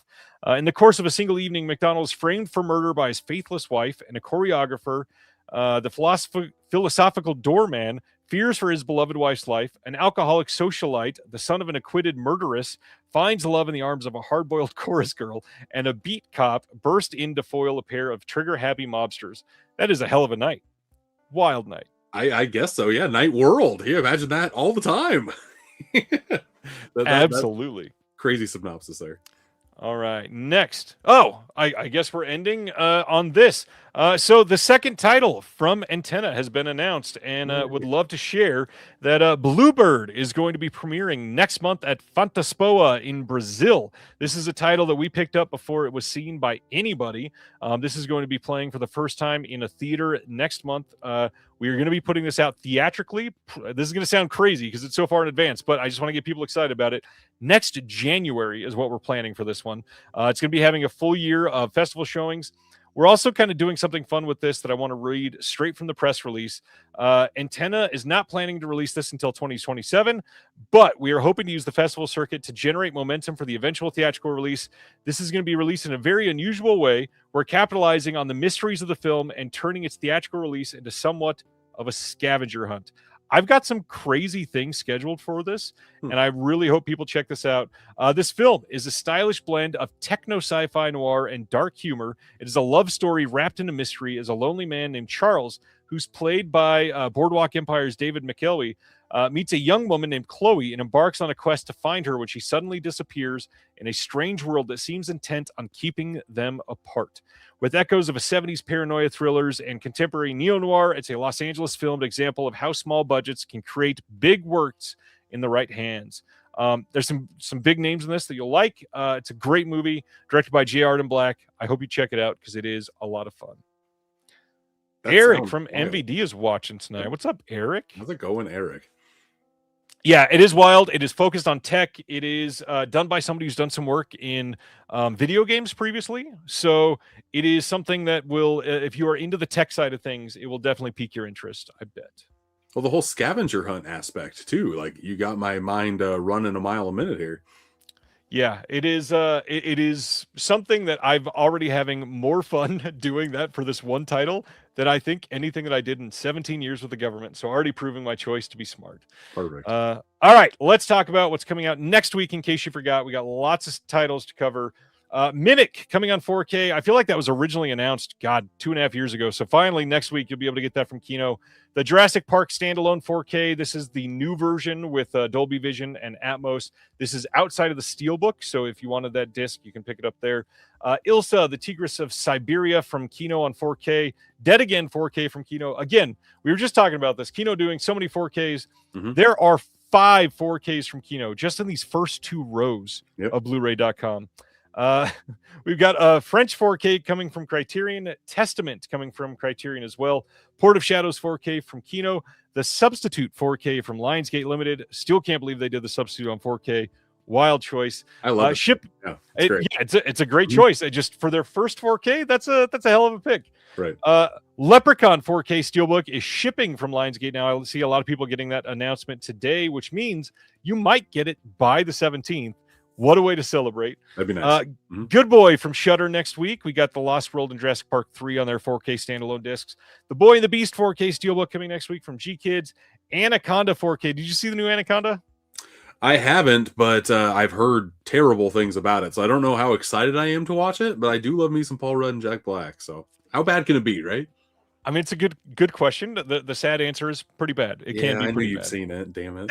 I've not seen it, actually. Oh, you haven't? Oh, okay. The Housemaid 4K, I did see that one, and I did like that one, so I'm curious about that one. Is this thing on 4K? I've not seen that one yet. I'm kind of surprised that one got a 4K. I'm proud of Fox to do that, or 20th Century, I guess. Yeah, For All Family Mankind, didn't get one, but this thing no. did, so yeah. And Rental Family did better in the theater, I believe. Yeah, I don't know if it's a Bradley Cooper thing or not. It could have been contractual. I wasn't even thinking about that. We'll see. Yeah. For All Mankind Season 2 coming on Blue next week. We get the Humphrey Bogart 4-film collection from Warner Archive. Return to Silent Hill 4K, which that's got to be one of the fastest theater to 4K discs I've ever seen. Yeah. Faces of Death Steelbook coming next week of the original. Reminder that the rumor is the original series is getting an updated release later this year, so you might want to hold out for that one. I've had that Steelbook for like 6 months, that Dark Sky Films one. It was, this is now the wide release. It was exclusive to their website. Gotcha. Jack Benny Comedy Classics from Kino next week. America 3000 from Kino. The Birthday 4K from Arrow if you're dying to have more Corey Feldman in your collection. Lone Samurai 4K from Wilgo. I'm hearing only good things about this movie. Definitely want to check that one out. Tennessee Williams 4-film collection from Warner Archive. K2 4K and Blu-ray from Kino next week. We Bury the Dead, which I heard good things about. Rebuilding, which I saw and I definitely recommend. Josh O'Connor. I don't know how he did it. He was in like 7 great movies last year. I want his life at this point. The Corral and Zodiac Killer Project coming from Music Box Films. Heard nothing but good things, and I missed that at Sundance last year, so dying to check that one out. Anything that you're super excited for? Well, all the 4K Kinos I have my hands on already. I haven't had a chance to watch any of them yet, though, unfortunately. But I'm gonna be watching Mimic this weekend. That's a Del Toro movie that has I've never seen, and I've heard nothing but good things about it. So cannot wait to watch it for the first time. Nice. Yeah, I cannot wait to see Mimic in 4K. It's been, gosh, probably 20 years since I've seen it, something like that. It's not been in the best of quality in the other releases. The Blu-ray looked awful on that film, so very curious to check it out. I'm hoping Kino cleaned it up a little bit. They're kind of wishy-washy on their transfers, so I'm hoping this is one of the shining spots. I would like to think so. Question from Madhouse: what's the deal with Breaking Bad and Better Call Saul 4K? Are we ever going to see it happen? I mean, honestly, that's a coin flip. I could see it happening because they're huge titles, but at the same time, based on when and how they were filmed, there's not really a huge increase that's going to happen on those titles coming out on 4K. And TV is already rough to sell on 4K, so my money would lean towards no. But they would probably make a killing doing it. Yeah, So I think Breaking Bad would sell very well. So even if there isn't like the biggest, 4K transfer bump, I still think it's kind of a no-brainer for them to release at some point. Yeah. Did you watch Better Call Saul as well? I love both of them. Yeah, both of them are great. Breaking Bad is my favorite show of all time. Better Call Saul is a completely different beast, but that's a show to where like from season 1 to 6, it just grows and grows and grows. I love both. They're great. I was such a big fan of Breaking Bad and an early fan. I saw it pretty much live as it was playing for most of the seasons. I watched the finale for Breaking Bad season 5 in a movie theater. It has been very interesting to see the love for the film or the show grow. But I got to say, as much as I was excited for Better Call Saul, I definitely thought it was going to be a huge step down. Breaking Bad is like a masterpiece. How can they even come close to it? Mm-hmm. At this point, I've watched them both 2 or 3 times. Better Call Saul might be a better show. I definitely like the ending to Better Call Saul more than I do Breaking Bad. Yeah, for sure. Mm-hmm. I feel like the writing is better in Better Call Saul overall. However, the story itself is probably a little more interesting to most people on Breaking Bad. The character beats in Better Call Saul are more, I guess, higher leveled. I don't know a good way to say it, but there's more nuance in Better Call Saul, which I like a lot more. On Breaking Bad, there's a lot more like, I guess, in your face stunts to kind of carry the like, oh my god moments. With Better Call Saul, it's just like a freaking domino set of like, okay, these conversations are stringing themselves together, and then you just press them, and it's magic watching those conflicts happen. That's interesting. And Cinema Force in the chat is saying that Breaking Bad was shot on 35 millimeter. I could have swore it was only shot on 2K HD. So if it was on 35 millimeter, then absolutely it should be on 4K because it would sell like hotcakes. But that's interesting either way.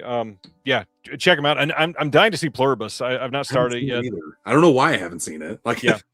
I love his stuff. So yeah, My excuse is I don't have Apple. So if they put it out on disc, then I'll watch it. But I'm certainly not getting Apple TV for one show. A lot of Apple shows have been getting physical media releases recently. Yep. So yeah, I would not be shocked if it did. Well, and it would sell well. It's Vince freaking Gilligan, please. Correct. Yep. All right. Tonight, it's Oscars weekend, which means we got to talk about it in some way. And it's, to me at least, it's kind of boring just to run through what do you think is going to win every category? What do you think should win every category? So we're going to deep dive into one. And the one that I'm glad that we agreed on this. I think the biggest fight is likely going to be in Best Lead Actor. Why do you think it's going to be the biggest fight this time? Because it's gone all over the place in a lot of the other award shows. And I feel like there's always momentum swings in like the Oscar campaign and when people actually vote. And this one, I feel like, has had a huge swing right when people were going to the ballots to place their vote. I have no idea where it's going to land, and that makes me very, very excited. And we'll talk about it, but all of these performances are very solid. Normally, there's a low guy on the totem pole here. I think all of these are strong.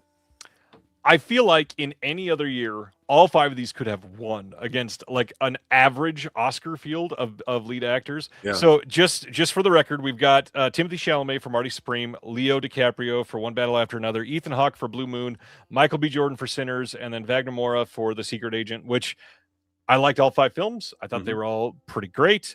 The Secret Agent, I was a little low on. I've since watched it again, and I raised my feelings on it just ever so slightly. Blue Moon, I'd like to see again. I will say nothing would increase in my opinion of Ethan Hawke. I think he was just remarkable in that movie. But the movie itself, it was very good. It just wasn't exactly what I wanted, but he is exactly what I always want because he's always incredible. Yeah. That movie felt like a play for sure. Yeah. Not in a bad way, just that's kind of what it was. But his performance is the main reason why you would want to see Blue Moon. It's definitely the main reason why that movie sticks with you. He kind of transforms into this character in the best way. Yep. So on this one, let's run down who do we think is going to win this one? Who do you think the Oscars picked to win this one?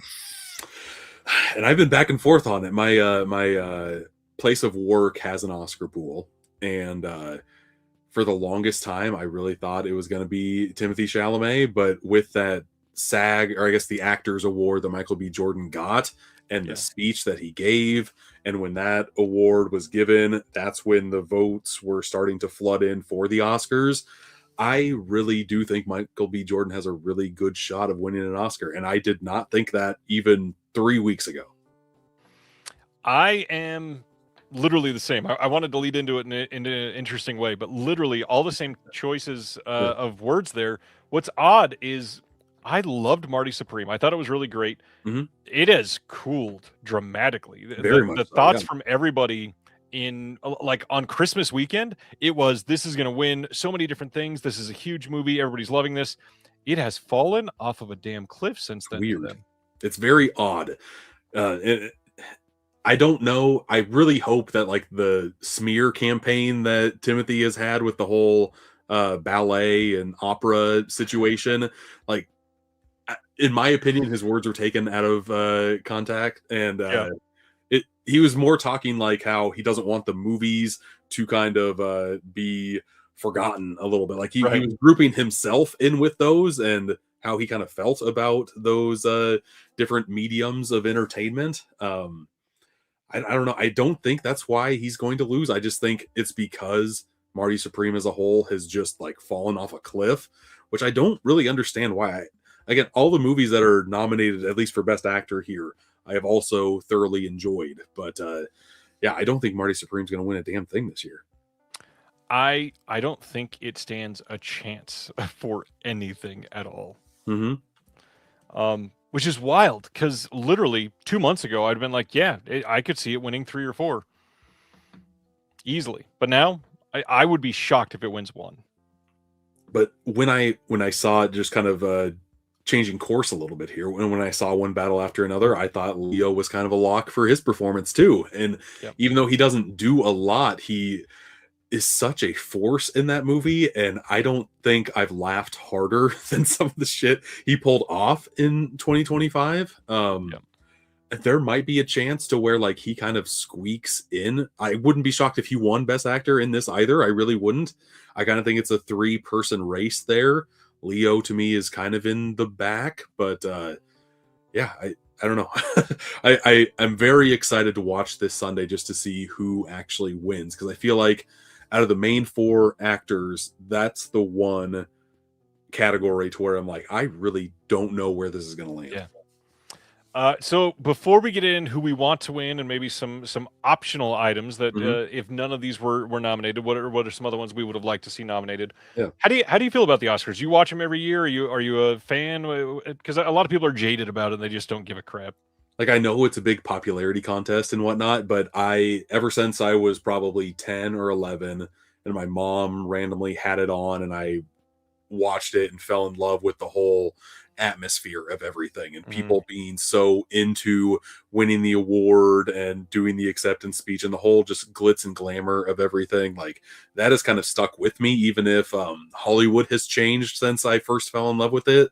I still am fascinated with the history of the Oscars, and I want to kind of be there and watch it. Like, I was watching live when the whole Chris Rock Will Smith thing happened, and that was absolutely surreal to watch that whole thing play out in real time. And just like, there's not a lot of things that I watch live anymore, but there's something magical about the live format that you can always wake up the next day and see all the winners, but there's something to seeing the surprise and being in that moment that I can't get enough of. I will say, and this is not me trying to place this on anybody else or anything, but I love movies, and this is like the biggest cheerleading event for movies for the year. Yep. This is the moment. I don't watch any of the other awards, the Actors Awards, the BAFTAs. They're all important. They all have meaning leading up to the Oscars. I just don't care. I don't watch them because this is the one. This is the one that affects careers. This is the one that people get jobs out of. This is the one that people lose jobs out of. This is the one where people get slapped. This is the one where the biggest moments of the year happen. And I don't have stock in this. I'm not going to dislike somebody because they lose. I'm not going to like somebody because they win. But it is this is my passion, and so I'm gonna watch the Oscars live every single year. It's what I got to do. I've watched it the past couple of years in a movie theater, like with a huge crowd. Nice. And that is the best, man. Like, that is where people get, like, the diehards come out and are as excited as you are to watch everything, and people are rooting for their own winners and losers, and it's a blast to kind of just like go and experience. And yeah, I love it. I look forward to it every year, and I don't see that stopping anytime soon. It's going to be very bizarre, I think, in like 2029 when it gets moved over to YouTube, because then I feel like it's going to be more popular than it has been the past decade, because anybody can watch it. Yep, I would agree. So before we go down into our other choices, as far as acting, how do you personally judge a good acting performance? Because I know for a lot of people, and this is where you get into the misogyny of it a little bit. It's like the female actress winners every year are the ones that gave the biggest emotions or cried or screamed loud enough, and people are like, yeah, that's who's gonna win. Or the one that like made themselves ugly. Like, that shit always pisses me off. Like, I can't believe this beautiful woman turned herself, like, was so vulnerable by having no makeup. Like, that, I despise that outlook on the Oscars, but it works so often. With a best, I guess, actor or actress, it's the one that leaves the biggest impression on me. When I leave the theater, I can't stop thinking about the performance they gave. The way that I have tended, at least over the last few years, to view it is, which one do I get immersed in the character the most and forget that it is this giant famous actor, which is a little more difficult when it's somebody like Wagner Moura, who I had no idea who that was before. And that whole movie, The Secret Agent, every single actor is somebody's like doppelganger in a weird way, but also you don't recognize any of these people. They're just humans, And which there's a was lot of so great to non-actors in see. that movie too, specifically, which just Yep. kind of blends the everydayness of that movie. Like I didn't watch that movie until very recently because I saw that it was on Hulu, and I wanted to kind of watch it before we did this Yeah. podcast here. And yeah, that movie, probably out of the 5 that are nominated for Best Actor, still probably my weakest, but not a bad movie at all. That movie is a vibe all on itself. I think the opening was strong with the whole gas station scenario. That definitely like puts you in for what you're expected to kind of go through the rest of the movie. It builds. I really like that one. I would agree there. Mhm. So out of these 5, who do you want to win? I think out of the 5 performances, the one that stuck with me most was Leo's performance. Like that's the one Interesting. that I would love to see win, because he doesn't really do those performances. Like I kind of was taken out of that being Leonardo DiCaprio. I kind of forgot that was him. He kind of blended himself into something else. Timothy Chalamet, I always knew it was him. Michael B. Jordan, same thing. Ethan Hawke is probably the closest to being like I could kind of lose himself into the role. Yep. But there's not a lot of flashy moments in Blue Moon. There's a lot of emotional beats, both sad and comedic, with One Battle After Another, that if you can hit both of those for me and going like with a little bit of anger issues too, that goes a long way. To go just one route is not enough for me if one does like multiple routes, you know? I loved Ethan Hawke, and he is probably my second place choice. Leo's great. He definitely gets lost in this role quite a bit. He's somebody that is playing a little off type because he's quite neurotic in this movie, of course. The Chalamet performance, it's a great performance. However, he's not even like trying that hard. My big thing here is he's a narcissistic asshole. He didn't even have to try for this role. He had to stop plucking his unibrow and be a dick, and voila, he got nominated for an Oscar.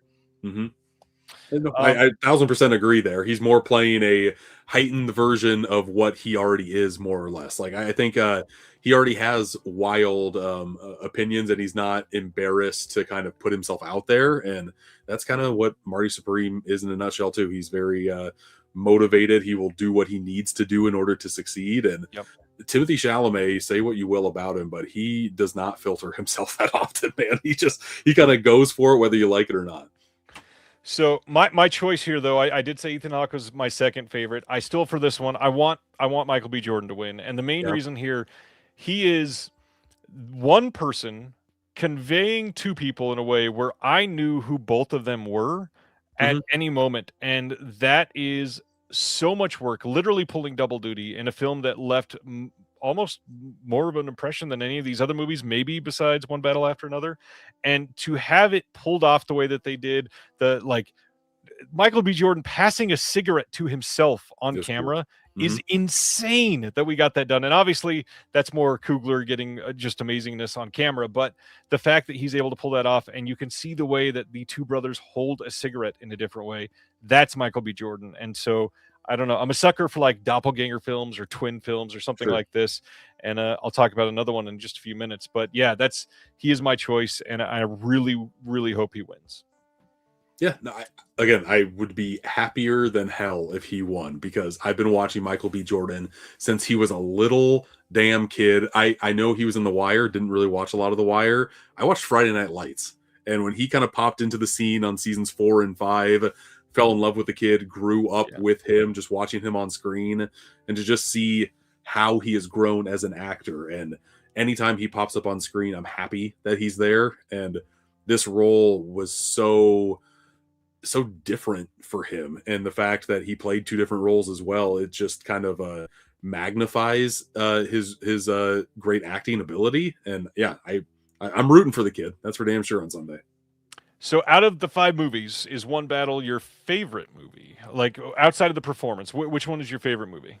One Battle After Another was my 3rd favorite movie of the year, but my 2nd favorite was Sinners. I had more of an enjoyable time with Sinners. It's a movie that I feel like was crafted for me. I love the blues as a music genre. I love that time frame. I'm a huge proponent of the movie Idlewild, even though like no one likes that movie. Yep. It's just outcast in like that deep South in the 1920s, and this movie does that, but it's a little bit more elevated. And the scene at the very, very end after the credits with like I won't spoil it if you haven't seen it, but that's what really put the cherry on top for me, because I was not expecting that type of stinger at the end, and for me it elevated the entire movie to like a whole different level. Yeah. Yeah, I would agree. It is my favorite of the five. I adore Sinners. I do kind of find it interesting that for years we talked about Oscar timing and how if a film didn't come out between Halloween and the end of January, it had Yeah. no chance for an Oscar. And now Sinners came out last April or May, March. and was it March? It was March. Yep. And now it's the most nominated film for an Oscar ceremony ever. That's Mhm. wild. I feel like it's kind of having the same trajectory that the Hurt Locker did, because the Hurt Locker came out in January the previous year, if I'm not mistaken. And a lot of movies came out and went, but the push was at the right place at the right time, and it just kept on going forward and forward, and it really stuck with you. It doesn't happen often, but I'm very happy that it happened with Sinners.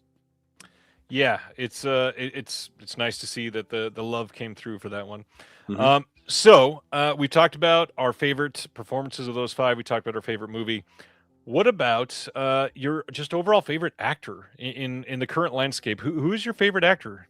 See, I'm an oddball because I don't have like big name actors that I really crave to see. I'm more of like a supporting cast Yeah. person. One that I've loved forever that does not get enough work, but when he does, I am there to watch it, is Ben Foster. I It's great. love Ben Foster, man. And it doesn't matter if he's in a tiny role or a piece of shit movie, I will be there and with bells on. I'm a huge proponent of him, and he can elevate a kind of average movie like Hostage and make it into a movie that I will rewatch again and again just because his performance is so great. Newer actors, I'm even a fan of Michael Gandolfini. Like anytime he's popped up in a few movies, but he has really surprised me, whether that be Licorice Pizza or Warfare that came out last year. Like his Yep. part was very memorable to me. The Long Walk, where he got an actual like leading role, he kind of kicked it out of the park, in my opinion. He's really surprising me. Actress wise, I would probably say Emma Stone. Like anytime she's in a movie, I'm like, yeah, okay, let's go. A lot of her recent work has been Yorgos related, and I love Yorgos, but even when she's in like a random like when she was coming up with like The Hot Chick, I really liked when she popped up in that, or just Easy A. Easy A is a Superbad. masterpiece. Yeah, super bad. Like there's more movies of hers that I like because she's in it, rather than like Cruella's the only one that I can think of that I'm like didn't really work for me, but yeah, still fun to see her pop up in anything. I completely get that. My supporting ones that seem to stick in my mind, at least Jesse Plemons. We're going to talk about him in a minute because Yep. I think he is the biggest snub of the year. I think that his lead performance was not only deserving. I could have argued for that to win. You mentioned The Long Walk. David Johnson from The Long Yeah. Walk is Mhm. incredible. He was great in Alien Romulus, playing an android in the most believable way as an android. Mhm. I would say I've got a lot of hope for Cooper Hoffman. Speaking of Yeah. The Long Walk, he has done some just incredible performances. One that we've not talked about tonight, and I was going to talk about. So we'll mosey on over to other performances that I would have liked to see nominated because it's an answer for both. I love Dylan O'Brien. I think he is going to be somebody that leaves a lasting impression on people, and I truly think for Twinless, I think he deserved an actual look from last year. Just like we were just talking about with Michael B. Jordan, he played two roles. He played twin brothers, both very believable, both very obviously different people. Not on camera at the same time. If you watch the film, one of them dies, so that's why. But he's a just ridiculously great, charismatic performer, and just completely magnetic in everything that he does. He is incredibly dickish in Twinless, but also incredibly humble and vulnerable in Twinless in ways that a lot of people don't show in a lead role for the male side usually. And I know that we just said that's hilarious to hear about women, but for a role like this, it is a guy playing a role where he's forced to be in precarious situations that other actors, especially in the past, like far in the past, would have not even taken the role to be even remotely close to those situations. So Twinless is great. The other big one, Begonia. Jesse Plemons deserved to play, to win, to be nominated, whatever. He was on my He's list. amazing. Mhm. What else from your list?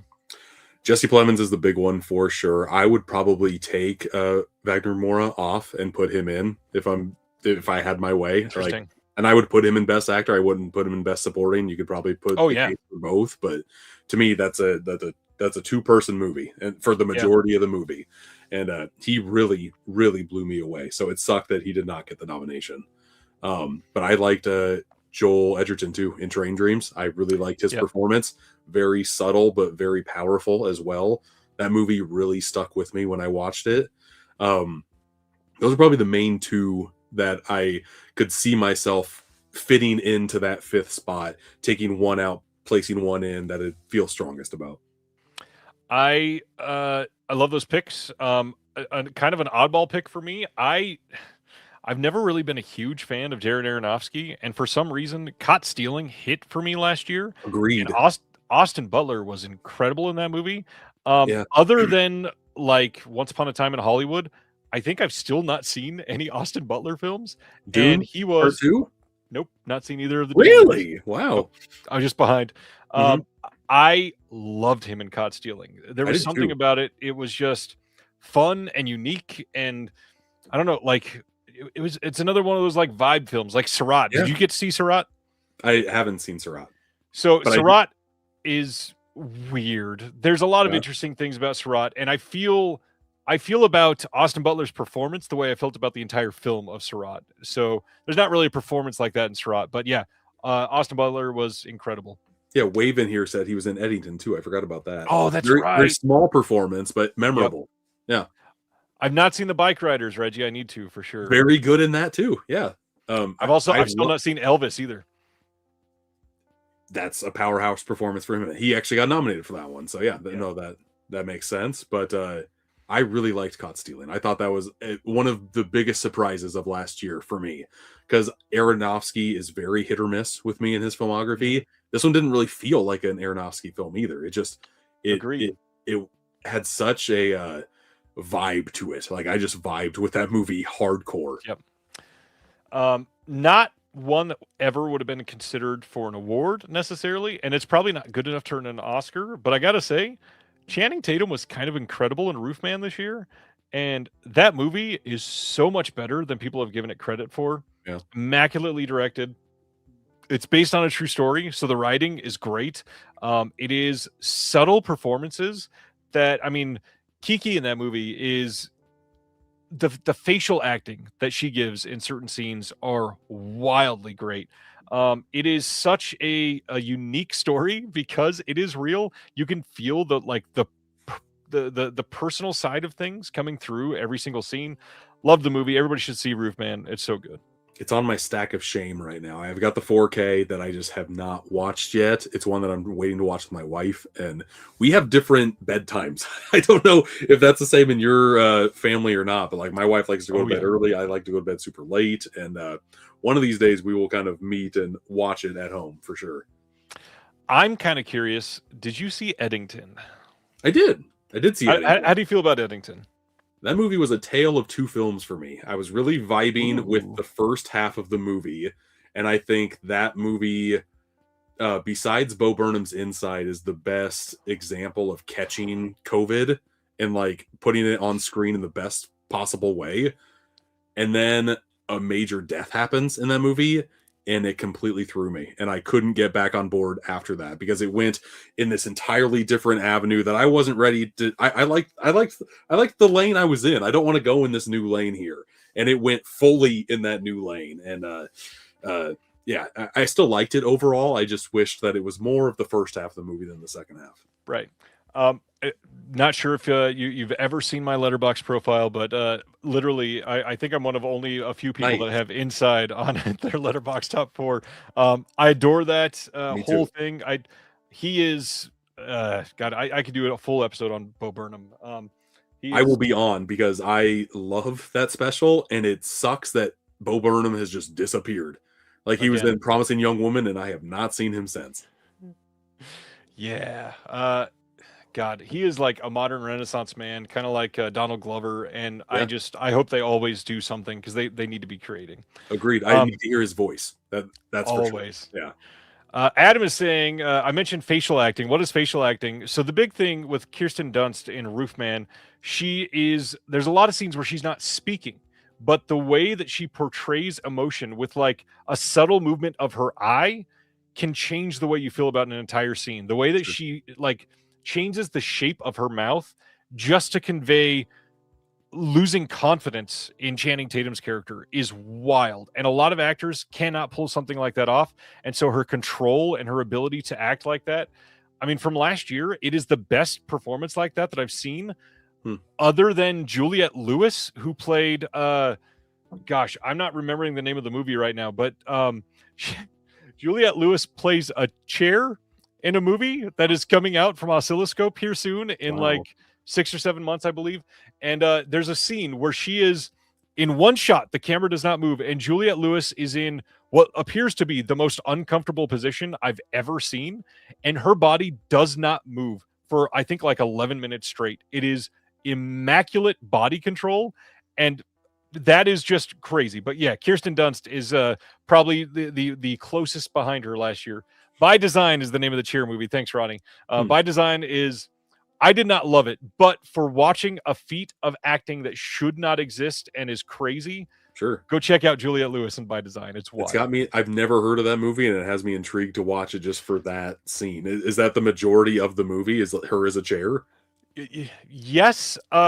It's a weird story because she goes chair shopping with some friends, and she sees a chair and she falls in love with it and essentially wishes to be the chair. And it's a interesting movie. Weird. Okay. Yeah. Check out By Design if that's your thing. Other than incredible lead performances for our acting category, what other categories you got your eyes on as like, ooh, this could be interesting? I think what was it, best supporting actor, that was kind of close as well. I think both actor categories. Actress Jessie Buckley has lead on lock. I don't know. I think this year is very fascinating just because there's not a lot of locks. Yeah, actor in a supporting role I think could go so many different ways as well. Like for the longest time, Sarsgaard was like the main person that was going to be picked to win. But Sean Penn is starting to creep his way in. He would be my personal winner. He's such a piece of shit in one battle after another, but one that has like different quirks that are just odd and not a Sean Penn role I thought he would ever play. So that's the one that stuck with me the most. I voted for Delroy Lindo, though. I think there's going to be a lot of Sinners love at the Oscars. And since this is the only one that, the only nomination he's had in the whole award season, I feel like there might be a surprise win here. Well, that, and I could see it being like a body of work type of Oscar for him. He's Sean Penn already has two as well. So. Right. And Stellan has given, pardon the pun, but stellar performances for decades. Like, so even looking at something like Nymphomaniac, he is remarkable in that movie. Yeah. And Delroy is one of those actors that I feel like just in the past 5 or 6 years is really starting to get his flowers a little bit. But this might be the time to where like he gets the ultimate flower, I guess, because and his role in Sinners is very memorable too. He doesn't have a lot of screen time, but it definitely sticks with you. Yeah, and honestly, I'd almost rather see Delroy Lindo win over Michael B. Jordan because Michael B. Jordan is going to have 814 more chances at this. Yeah. Delroy Lindo probably will not get another big meaty piece like this. Right.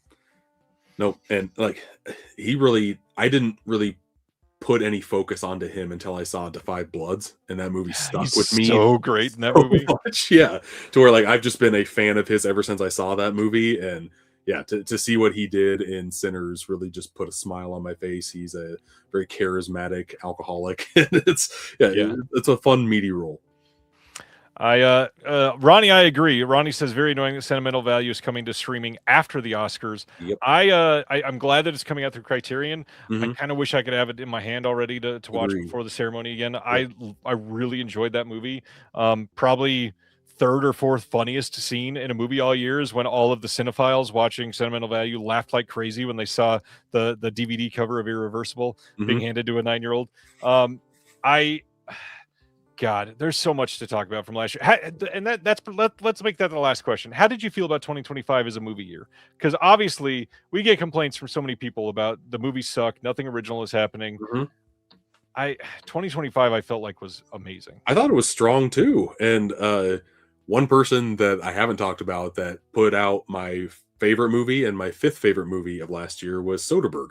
I thought like his 1-2 punch of movies that came out in like it was either like a 1 or 2 week span with Presence and Black Bag are like some of my favorite movie watching experiences. And they couldn't be further from each other either. Like one is just a spy espionage film. The other one is just a very unique ghost storytelling. And both were very memorable in my book. So which one was your favorite from last year? Was it Black Bag? I like Presence. I really enjoyed Presence. I did not expect it to end where it did, and I thought the shtick with the camera moving in first person with the ghost perspective really fucking stuck with me. And I could not keep my eyes were glued to the screen the entire time. No distractions were even thought of.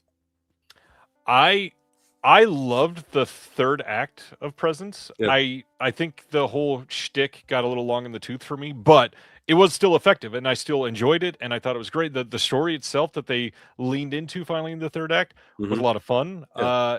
Maybe about 30 minutes too long in terms of the shtick. I'm the only one that I know that loves that movie as much as I do, but I think it was the only movie last year I gave a perfect rating to. I'm very harsh when it comes to my 5-star ratings, but that one I wouldn't change anything. I even liked the cutting to black and then going to a different scene just because like who knows like what the other realm is kind of doing, and it might just be like here's a moment, just flashes in and out. I don't know. But that movie's great. It really did something to me. I will say the one movie that I somehow, just like the Oscars, did not mention at all tonight, which I really wanted to, is No Other Choice. I think Lee Byung-hun was amazing in his lead role, and it's a lot of fun. And I wish it got love, but I believe the Academy hates Park Chan-wook and will never forgive him for. Yeah, I think there was a writer's strike thing, and that's why he shut out basically. I don't know. Because he can't be. Isn't it? He can't be nominated because he made a movie when the writers or actors strike was going on. Isn't that what happened? I think he could be now. They're just doing it out of spite, essentially. Whatever. I don't know. It's a petty reason, nonetheless. Yeah. Tell everybody about your stuff and where you want them to follow you most. Yeah. Steelbook Obsessed on TikTok, Instagram, Facebook, YouTube. I post a video a day. If you want to follow me on Letterboxd, it's at Steelbook. I saw that handle was available. I'm like, yep, I'm just going to grab that. That's fine with me. And I have a couple of physical media releases coming out soon. I've got, I was a producer, the main producer on The Dirties from Umbrella Entertainment. I hosted the interviews. I kind of crafted the way they were edited. I spent so much time on that sucker that I can't wait for it to get in people's hands. Matt Johnson, I've loved for a very long time. So the fact that I was able to interview the guy and get their input on what they wanted for extras, both like physical goodies. Like we have a t-shirt coming out that is like a main factor in the setting or the plot of The Dirties. And the fact that we were able to come up with like such a cool boxed release, I'm thrilled to get it in people's hands, especially if you've seen Nirvana, the band, the show, the movie, and really liked that. Dig into his first work. This is a school shooting comedy. Should not work whatsoever, and it absolutely does. And then I have some written work coming in their Monsters and Curiosities box set coming out in April from Umbrella. Well, you've spent a lot of time talking about that one, but not enough tonight. Tell everybody why that box set is so special. It's a big one. It's a big beefy box set with a whole bunch. Like the most known movie in that box set is The Bride of Frankenstein, probably, which has been released ad nauseum. But there are a lot of movies in there that have never received a proper Blu-ray release, which is very cool to see. I have a written piece based on the movie The Leech Woman, which is very late in like the monster run. It released in 65, I believe, but that movie is kind of about hiding your age and trying to be beautiful on the outside for as long as possible. So me and Aaron Colt of Cinema, on a whole bunch of different platforms, we had a discussion on aging in cinema and like the horrors, how it's kind of being portrayed in the horror genre. And I think we had a damn good conversation. It was supposed to be a special feature on the disc, and Universal stepped in at like the 23rd hour and said, actually, you got to pay us for a lot of this licensing that you've utilized, even though you're talking about the movie and you have the movie on the disc. You got to pay us again if you want to use it on the special feature, which always sucks when that happens, and it really gutted a lot of people on the team. But you just kind of got to pivot when you can. I think what we turned that into a written piece works. Still hoping I can get that special feature out just on my YouTube page at some point, because we had a great conversation about just aging in cinema. But the box set as a whole, I think, is such a cool piece. It's a huge box set, 20, 25, 26 films. There's a lot of content in that box, and the booklet that's included has over 100 pages, hardbound book. If you're a fan of those like Universal monster B type movies, I don't think you're going to be disappointed in the set. It is one of those situations where I see so many people, and I think I did as well, because we had not gotten the word on it yet. But when they first announced that box set, it was like, oh man, this is great. We're getting all these titles. Oh wait, there's like nothing extra on the discs. This sucks that we're doing it. And then you find out why later, and it goes from complaints to understanding and empathy to like, yeah. God, studios just suck sometimes. Mm-hmm. Yeah, because we probably had 3+ hours of bonus material like just ready to go, and at the last second we couldn't. And I think there were a couple that we could have ultimately used, but we decided it was kind of an all or nothing effort. Like, we were either going to, because if you have 1 or 2 smattered across 13 discs, like, who cares? Like, it's just going to get lost. So either you can fill all the discs with bonus content, or just make the book as beefy as possible. And at the end of the day, I'm happy with what the final product's going to be, but I'm a proponent for special features, man. That's like one of the main reasons why I love physical media. So it stings that it's not there, but I still think the box set as a whole has value for sure, and I think it's worth checking out if you're a fan of that genre. Any other interviews or anything coming up on the show that you want to hype up? Nothing too crazy. I'm still working on a bunch. Nothing is finalized, but I'm hoping to get more kind of in the entertainment realm. Working on scheduling at the moment, so nothing to announce yet. All right, everybody go follow Steelbook Obsessed. All the links are in the description below. Jake, thanks for doing this finally. Absolutely. No, it was a blast. I feel like I had nothing to say for 2/3 of the new announcements, because it was all just older films and foreign films, not my forte, but yeah, it was fun to be on here nonetheless. I will be honest, I think this may be the most eclectic week of releases we've ever had. Literally, the titles that were announced this week, I mean, from Radiance, from Universal pre-code stuff to random Kino, like, we went from 1932 W.C. Fields to Harry and the Hendersons. Yeah, I had something to say about Harry. That's about it. That's all you got from me. Well, on that note, thanks everybody for hanging out. Next week, I will be back as usual, of course, because I'm always here, other than last week. Let's not talk about that.